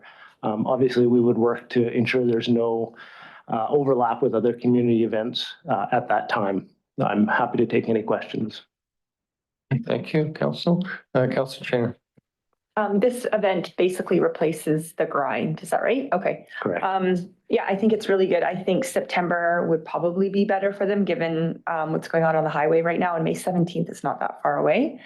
But yeah, I think it's great. I like the name, and it's a really good cause, and I know that the grind had really great support in Summerland, so I'll bring it forward with out of date. Yeah. That's right? Okay. As it's Yeah, on the as screen there. presented. Yeah, okay. Do I have a seconder? Councillor Van Alphen. Any further discussion? I'll call the question. All in favor? None opposed? That carries. 8.7, Downtown and Core Area Complete Communities Assessment. Director of Development Services. Thank you, Worship. So I'm here to present the completed Downtown and Core Area Complete Communities Assessment. This assessment was completed over the past 1.5 years to inform staff, council, members of the public on the expected goals of the Downtown Neighborhood Action Plan, and also to specifically to deal with allowance of more residential density and new development within our downtown core area, which was something that it was a key pillar and recommended effort within the Downtown Neighborhood Action Plan, and to encourage more residential density within our downtown core. And the resulting impacts, though, of increasing this residential density to the services, infrastructure, and the vibrancy within the downtown area. The complete communities assessment that's been drafted for council's consideration tonight provides goals for Summerland's downtown to make it also a more complete neighborhood, such as provision of additional services to meet daily needs, access to transportation options, housing diversity and infill, and alignment with future infrastructure upgrades. This assessment follows our provincial complete communities guide that was a guideline for creating this document and utilized across province to create these complete communities. So within my staff report, I've identified some kind of key summary findings. So there's a lot of information, and I do encourage you all to go through the report in detail. I think there's a lot of great information for us as well at the staff level. But some key findings, Summerland's downtown, as most I think in the community are well know this, is well positioned to add additional residential density, and it's already, in my opinion at least, quite a good complete community. So these are just things that we can improve on. Housing diversity should be encouraged in neighborhoods, hoods west, southwest, and north of the downtown core in particular. That targeted pre-zoning should be considered in certain areas to expedite the development approval process. as I already kind of mentioned, the downtown is well established with residents' ability to access daily needs for walking, whether it's health, grocery, other types of services needed to live. So that's fantastic. There are some areas where we can improve on, in particular is parkland. The assessment determines that an additional 5 hectares of community parkland and 1.4 hectares of neighborhood parkland are required in the downtown neighborhood to meet the goals of the Parks and Recreation Master Plan. And in particular, that there's low access to parks found in the western and eastern fringe areas of the downtown neighborhood area. The outer areas of the downtown as well have some lower access, especially compared to the core area in terms of transportation options. And there's a need to improve bike and sidewalk infrastructure to these areas. Moving on to kind of the critical infrastructure, there are some water mains that need to be installed that were installed in prior to 1971. And this should be required to be upgraded with future development. As Joe mentioned, stormwater infrastructure has been lacking, and definitely Warden Street is a component of that, but also there's a need to upgrade stormwater infrastructure throughout the downtown and actually moving northward for large areas, and a lot of that will be based on future development as well. And then finally, upgrades are also required for our water and wastewater treatment plants to allow for future planned growth. Water system separation is definitely a preferred option instead of water treatment plant expansion, which is also mentioned in the report. So a lot of information there. The assessment also dovetails into work that's already underway. Right now, we're in the middle of the 2025 official community plan update. Joe and his team is updating the transportation master plan. We have on the docket this year to start the review of our development cost charges bylaw. All of this information in this report will funnel into those other planning processes happening at the same time. So it's definitely timely for us to have this information to feed into those larger planning documents for the community. And then I'm recommending to council tonight that we get a resolution to also put this on the district's website to inform anyone that's interested in learning more about the downtown and the future plan for the downtown neighborhood to be able to view it and also to be able to utilize this as a guideline document for future planning purposes. And with that, I'm happy to take any questions. Thank you.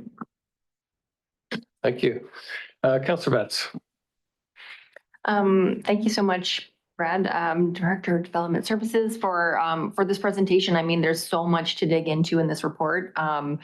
I've kind of had some back and forth with our CAO, just trying to better understand kind of the foundational numbers. I know that when the housing needs report was presented, to me, there was just some challenges in, basically the foundational math of how many housing units we actually need as per what the province has dictated, but that's out of our hands. That's really prescribed by them. And so, just to say that I think there is some discrepancy there, but that's out of our hands. Understand that. Some of the key findings that you looked at and that are in the report, talking about the lack of stormwater infrastructure and talking about how Wharton and how the stormwater retention that we're going to be building into the Wharton Street project, how much of, maybe Joe has this answer, but how much can this help our downtown with its resiliency in the project that we're already moving forward with? Because that's obviously not in the document, right? Because it's not complete. I'm just kind of wondering what kind of a component and if that should be potentially updated.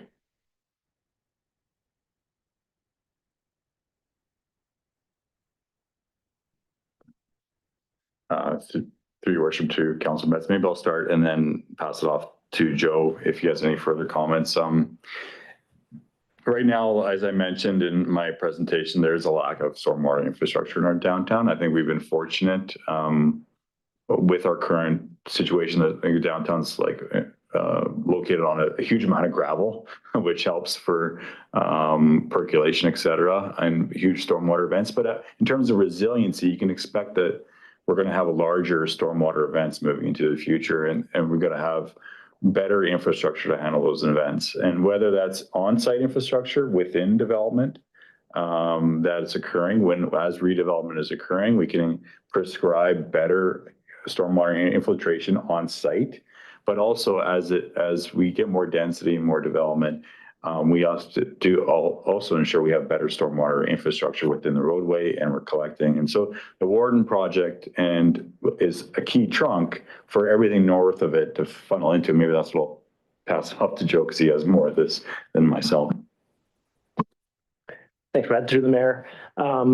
So as Brad's saying, that's exactly correct. This was all envisioned within the stormwater master plan, with development sort of the North Victoria towards Quinpool, all in that area, draining down Victoria into Wharton. And that was actually the reason for the storm detention tank that we were going to be putting into the park, which will subsequently be moving to a DCC project, which makes perfect sense in that it's developer driven, that project.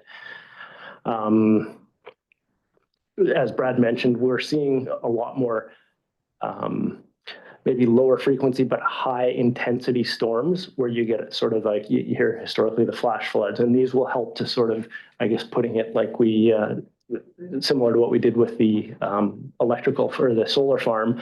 We sort of peak shave the stormwater with these detention facilities. So we need to have those to get rid of the high intensity storms, so that it can, take care of the rest of the storm system all the way down to the lake. So redundancy really helps. Yeah, go ahead.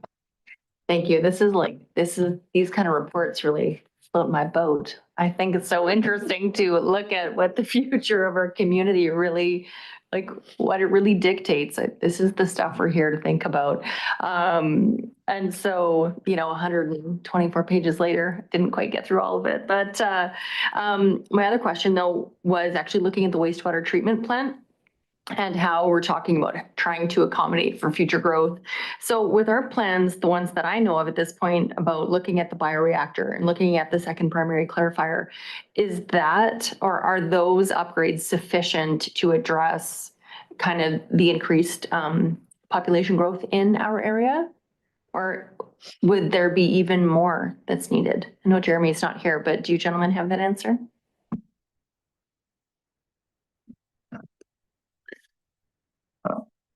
Through your worship to Councillor Betts. So there's a lot of growth expected over the next 20, 25 years and forecasted with the downtown plan. But also I would say we're going to have some great discussions starting next week on the urban growth boundary discussion with their official community plan.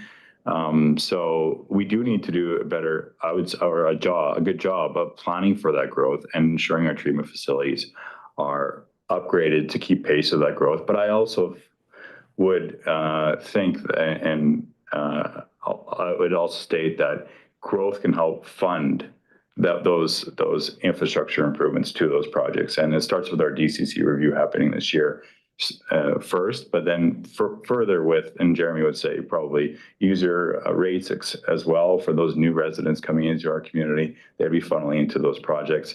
And so what we're doing today is understanding what's going to be potentially happening in the future. How does that then dovetail into infrastructure, which is included preliminarily as part of this project, and then dovetail into further grain detail as to what does that do with our treatment facilities. I know Jeremy has it on his plate to eventually do a liquid waste management plan. And so all this data from this report will funnel into that liquid waste management plan and give us a plan for that future growth.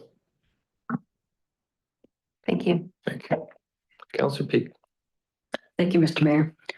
I, like Councillor Betts, find these reports fascinating. And the fact is that when you have a community that is progressive and looking at its future property, you've done your asset management, you're doing your more focused look at the community and the parts that can be used. We're densifying the downtown. This is all the great kind of planning that'll get us to where we need to go. And the questions around the infrastructure and looking at it as we move things forward, Those are exactly the questions the council wants to see coming and happening. So I'm so pleased to have this report here, and I am going to do a second reread on it, so I may be having some questions, but I'm really quite excited. So thank you so much. Councillor Chair. What's the general lifespan of these kind of plans? Like, is it about 5 or 10 years before kind of the province requires another one? Through your worship to Deputy Mayor and Trainer, this is kind of a guiding document that will funnel into the kind of the main document, which is our official community plan for growth planning in our community. We got a grant for this document, which allowed us to do this additional work, which is fantastic. We were able to dovetail that grant funding to help with some of our downtown planning future works, as well as the OCP amendments that we completed last year for the downtown. This does give us further detail to help us with other planning documents. This is not a statutory planning document. It's not required to be updated by the province like our OCP would, but I think it does give us a really good idea of where the downtown is heading over the next 20 years in terms of time horizon. I would just like to, there's a lot in it, a lot of good stuff. I'd just like to talk about the list of daily needs, and which I agree to, but that's what you need to, those are the needs to be a complete community. However, when they talk about access to health services, it's on page 51. They say there's a large concentration of existing health services in the DCA, which is inclusive of larger health facilities such as hospitals, community health facilities, pharmacies, health officers such as doctors and therapists, etc., and other related health services. Most residents in the DCA are within an 800-meter walk to health services. For me, this is does not recognize the issue in this community at all.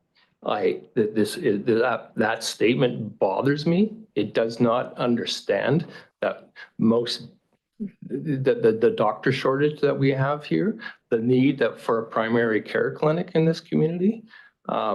It's almost to the point where I think it is dangerous to have this statement, because all the lobbying we're doing with the province to recognize the issue that and the main, for me, the main thing of why we were pushing for a primary care clinic is so people wouldn't have to go to Penticton to see a family doctor. It's so that we can be a complete community. It's all about and having access to primary care is so fundamental to being a complete community. And so to have a report saying we've got it, well, we don't. I just, that one paragraph, just, where did it come from? It's insane. Mr. Dolan. Fair enough. I can definitely see that point. I think the couple of points with regards to what they're meaning here by health services, and it's not just access to a doctor. Although there are showing definitely the Kelly Ave Medical Clinic, the Rosedale Clinic are shown on here, but it also would include pharmacies, hair salons, therapists. Like there are lots of different types of health personal services that would be included in that category, which are easily accessible in our downtown core, which is a positive. And I think that's kind of what they were mentioning. So it's a broader category than just an access to a doctor. And then the second thing I would say is that this is static in time. This is a picture of where we are today. There is no idea, no in this analysis understanding of the current future context or with regards to the doctor's situation that wasn't analyzed with this report. It's only here's where things are right now. If that makes sense. Okay, but the preceding paragraph where it talks about grocery stores it does, identify we have nesters and IGA. However, it says that, the problem with IGA is the sidewalk connectivity. So, that goes into that kind of detail for grocery stores. Surely you can go into a little bit of detail for health services. Yeah, so when I read that, I just couldn't believe it. Okay, Councillor Barkwell. So I've got 3 things on my list here. There used to be 2 until you started talking about the healthcare. I can see that statement's not untrue, but it doesn't speak to the adequacy of what we have. And that's where difficulty lies. And I'm not sure what the fix is. Maybe just add that we have these facilities which are not adequate. I don't know. But Mayor Holmes brings up a pretty good point there. I sort of, always wonder every time I hear this discussion about downtown storm sewers and preparing for and although, because it's sort of like show me the puddles, but I can't argue with the idea of being prepared, which is what we are. We're going to be prepared with the new pipes and such. And I just wondered whether what's involved if we're going to have all the pipes there, we're not putting in the tanks until they're required, or maybe at that time the cheaper option might be to upgrade that bottleneck of a pipe that is in the roundabout, I think a 12-centimeter pipe, going from 50 down to 12 or something. What about can you simply have that intermediary measure, something that storm drains that you're putting in just drain into a pit and use it as a dry well as a start, or is that not really the way things work?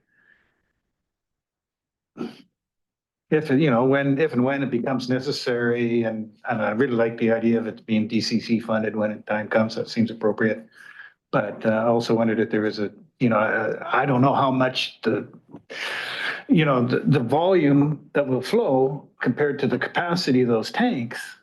Nobody's given us any numbers, and what could a dry well hold? Yeah. Yeah, through the mayor, it's a great point, great question. It would have to be a significantly sized dry well, which we kind of have in the park already with the given septic decommissioned septic fields that are there. So it does drain quite adequately there.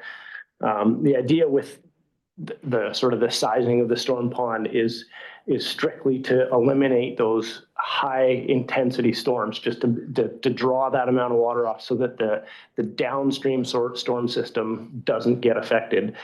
Whether we can do that with a very large dry well, it's something we could definitely look at. And that's with the DCC project, that's something that we can look into. There is significant cost in doing that as well, either way, but definitely something we can look into a little more. I definitely think the safer option might be the pipe. And the other question, it says we need more park, 5 hectares of park. Where are we going to get that? Is that possible? Has anybody looked to see is that a pipe dream because it just isn't any space available, or?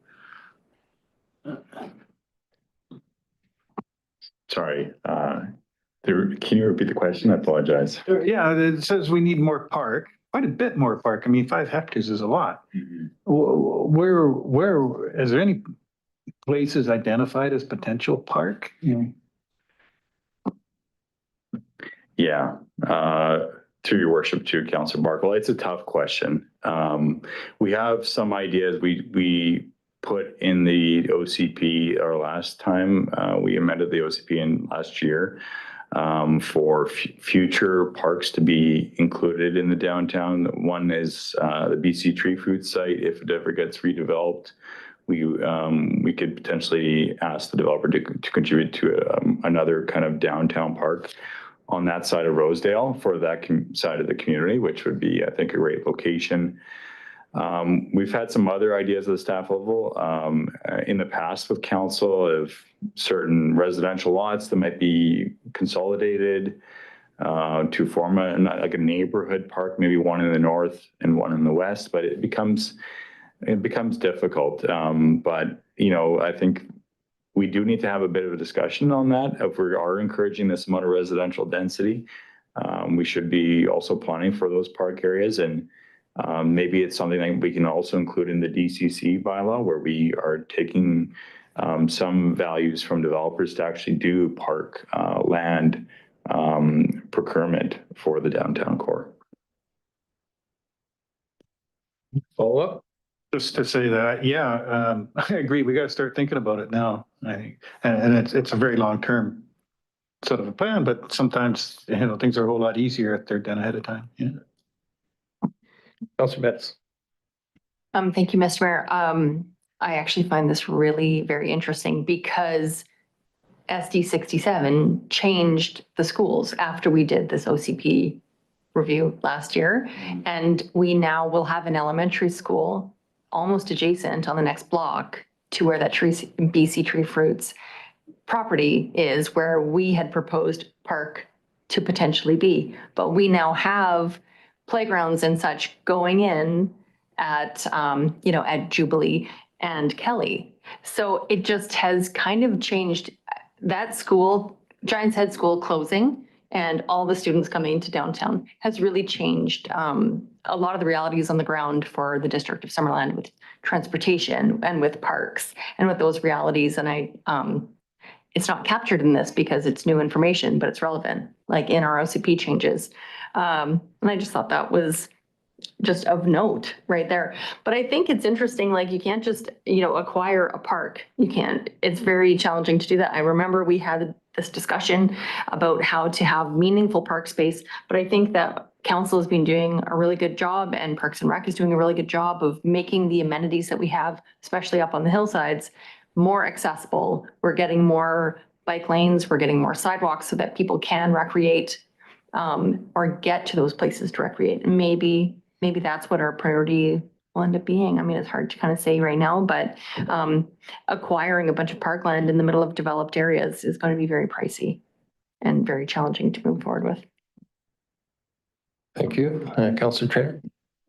This is a really picky note, but slide 16 and slide 56 are images from our community and they're totally out of date. Like one of them is of Lower Town and it doesn't even look like that anymore. And then the second one, 56, doesn't show, it's an image of Memorial Park, but it has like the buildings like way before the apartment buildings were put in. So it's got to be at least 10 years old. It's just a comment for urban systems. Okay, thank you. Councillor Peak. Thank you, Your Worship. I agree with Councillor Traynor. We need to update these before this is posted anywhere because, well, it just makes sense, doesn't it? I want to reinforce what the mayor had to say about the health services in this writing. It definitely is exaggerated by saying large concentration of existing health services.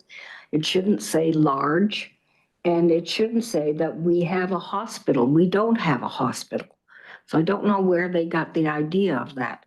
The old hospital is called the Summerland Community Health Center. So we don't have a hospital. I think that the phrasing in that part of the report needs to be changed. And it is our report. And we don't want people to go back to it and try to use it as a club or say we don't work with the right information. So let's make sure it's clear. Councillor Betts. Thank you, Mr. Mayor. I mean, further to that point, would it be possible? I know this is a guiding document, but sometimes we need facts in there. And could it be a statement of in 2025, X percentage of Summerlanders are connected to primary care? Because those are numbers that Interior Health has, that they're tracking that who has, how many individuals have doctors and nurse practitioners assigned to them. I don't know. The problem is the numbers of Summerland residents being attached to family doctors is increasing, which is a good thing. The problem is, in this context, is they're being attached to doctors in Penticton. my own family doctors, my own family um, in Summerland retired. I got on the list and eventually I was reattached to a doctor in Penticton. So now all these people who used to have family doctors in Summerland are being once those doctors retire and the new doctors aren't coming in to replace them because they don't want to be practicing out of these little houses. They want a team-based clinic. The only place is Penticton. So the numbers of don't represent in terms of attachment numbers don't represent the issue of building a complete community. It's about accessing primary care in your own community. And that's the problem. And that's what Interior Health doesn't want to recognize. It's what the ministry doesn't recognize. And think, what's your problem? You got a doctor. Okay. Well, the only people who see this as an issue are the Community Foundation, which was going to be one of the partners in our project. It's our own local family doctors who in Summerland and council. So the people who are interested in building community see this as an issue. All the health organizations who aren't into building community don't see it as an issue. They don't say, what's the problem? You go 15, 20 minutes to a doctor. That's not a problem. If you lived in Vancouver, you'd be going further than this. Well, it's not the same thing. We're talking about building community. So it's that's the thing. So Councillor Peak. Oh. Here. I totally agree. And our value is our community. I'm not attached to a doctor. I've talked to 6 different, very nice doctors, all different names. I might have seen one of them because I'm not attached to anybody, and they're all in Penticton. Councillor Barkwell. I think it's the community aspect of it for sure, but it's more than that as well. It's who sees the doctor, not a 20-year-old. Unless they fall off their bike, mountain biking or something. It's once you get to be our age, some of our ages, that's when you start seeing the doctor more often. And then you get beyond us and you're not as mobile. You don't even want to drive at night. You don't want to drive to Penticton. At least in the city, you would be able to take a bus or a taxi. But I think it's our predominantly elderly population that has the greatest difficulty with accessing the primary care and Interior Health. They don't care about that. They don't see that. It's just we're not comparable, and they're not providing adequate service to our elderly community, and it's not recognized. I don't know how we go about sort of making that point. Keep knocking on the door. CAO. Yeah, thank you, Your Worship. So what we could do, hearing these comments, I think they're very valid. If council wants, you can accept the report subject to amendments, and we have good data on the advocacy stuff that council has led on the primary healthcare center. We could update a really strong paragraph, clean up this other piece, and also update with other modern images. I think that's a good catch too. People not wearing bell bottoms or whatever, something more recent. But we could, if council wishes, this could be, subject to amendments as follows, yada, yada, and then just continue the motion. It would be just as directed by council. Should we just defer it with the corporate officer? Would that be the easiest thing? Yeah. Okay, so we'll just defer this and they'll come back to us. Sure. We maybe don't have to have a full discussion again when it comes back, but so does anybody want to make a motion to defer? Councillor Peak? Councillor Van Elfen, we don't discuss deferment, so I'll just call the question. All in favor? And none opposed, that carries. 8.8, rise and report. Corporate officer. Thank you, Mayor Holmes. So as always, committee of the whole meetings occur when council in its entirety sits as a committee to consider items in more detail and report its findings and recommendations to the governing body. These findings and recommendations are referred to council for approval. So the motion on the screen was resolved that the April 15th, 2025 committee can now be confirmed by council. And I will note that the open house regarding the draft trail plans has been scheduled for May 21st, 2025 from 5:30 to 7:30 p.m. at the George Riga Arts and Cultural Center. Okay, thank you. We don't vote or anything on this. It's just, we do. Oh, okay. So, oh, there it is. Okay. Councillor Trainer, bring it forward. Councillor Peak. Any discussion? Councillor Trainer. I just wanted to thank staff for organizing the public open house to review our first draft. I think it's really important that the people that use these two parks get an opportunity to see what the consultants came up with and how the original data was interpreted and whether the consultants got it right. And especially after Giant's Head, which for the most part was great. There was a couple things that perhaps could have been changed.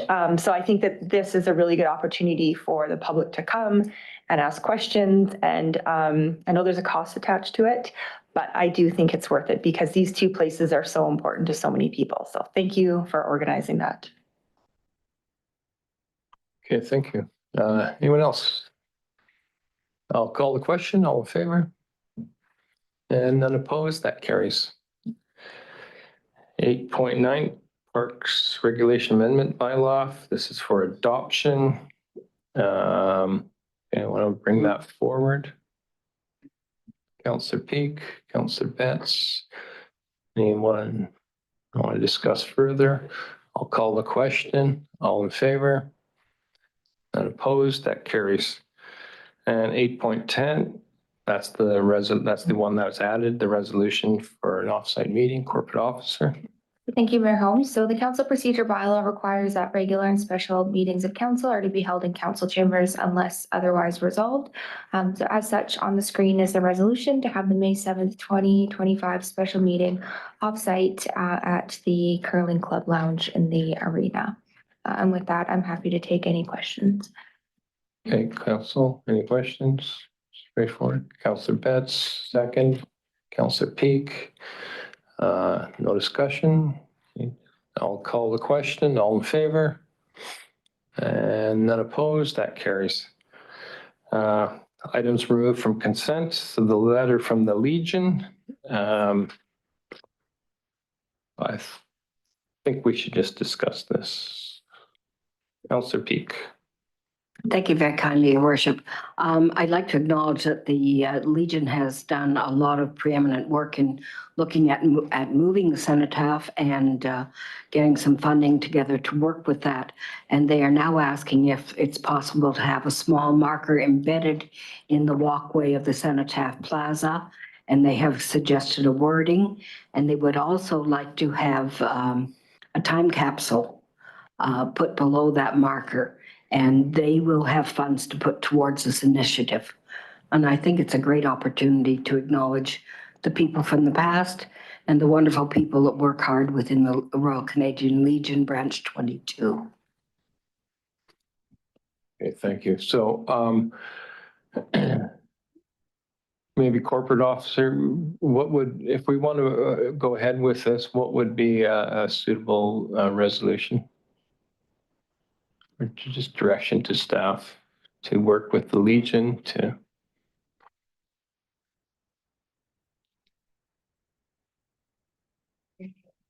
You guys need more time to internally see what the scope of the project or the cost. I guess the staff need more time to understand the cost of activity. To the mayor, we can just work with the members of the Legion to see what they want. There will be cost implications that will come basically directly out of their grant for this. But we're gonna have to find a location that works because I don't know what the size of whatever they're trying to put under this. We have infrastructure in the area and, we'll have to find an adequate spot, but we can work with them and with our contractor to put this together. Sorry. So just a resolution for staff to work with the Legion to Yeah, meet their requests or something like that. I would have it, that council approve the request from the Legion as noted in their letter dated whatever, and that staff be directed to work with the Legion on the request. So something of that wording. Right. Okay, Councillor Van Elfen, we have a seconder. Councillor Peak, any further discussion? I'll call the question. All in favor? And none opposed, that carries. Notice of motion. Anybody have a notice of motion? No? Council reports. Anybody have a report? Councillor Peak. Thank you, Worship. I want to thank council. I went to the Silga conference held in Merritt. It was a particularly busy conference, and I want to make note of the fact that our motion went forward and was endorsed. So I was very pleased to see that happen. The workshops were extremely good, and the people that were doing the presentations had really good background. So I really enjoyed the opportunity to be there, and there were more sponsors than usual, which was helpful in terms of the cost of the conference. There wasn't much time to have a look at Merritt. I wish there was a little more time. I did take some pictures, went to the Arts Council. The food bank was closed and not open as long as ours are. Anyway, I just thought it was a really good conference, and I appreciate the opportunity to be there. Thank you for going and representing the district. Councillor Trainer. About a week and a half ago, I was invited to the high school where I participated in grade 12. They're kind of like exit presentations or exit interviews. And I was paired up with one of the RCMP officers, and we got to interview or receive presentations from 4 graduating students. And it was really a really great opportunity to just hear what their hopes and dreams are and where they plan to go. And yeah, it was a great experience. And some of them had challenging backgrounds. So it was really, it was a learning experience for me, for sure. And I'm very honored that they shared their story with us. So yeah, thank you.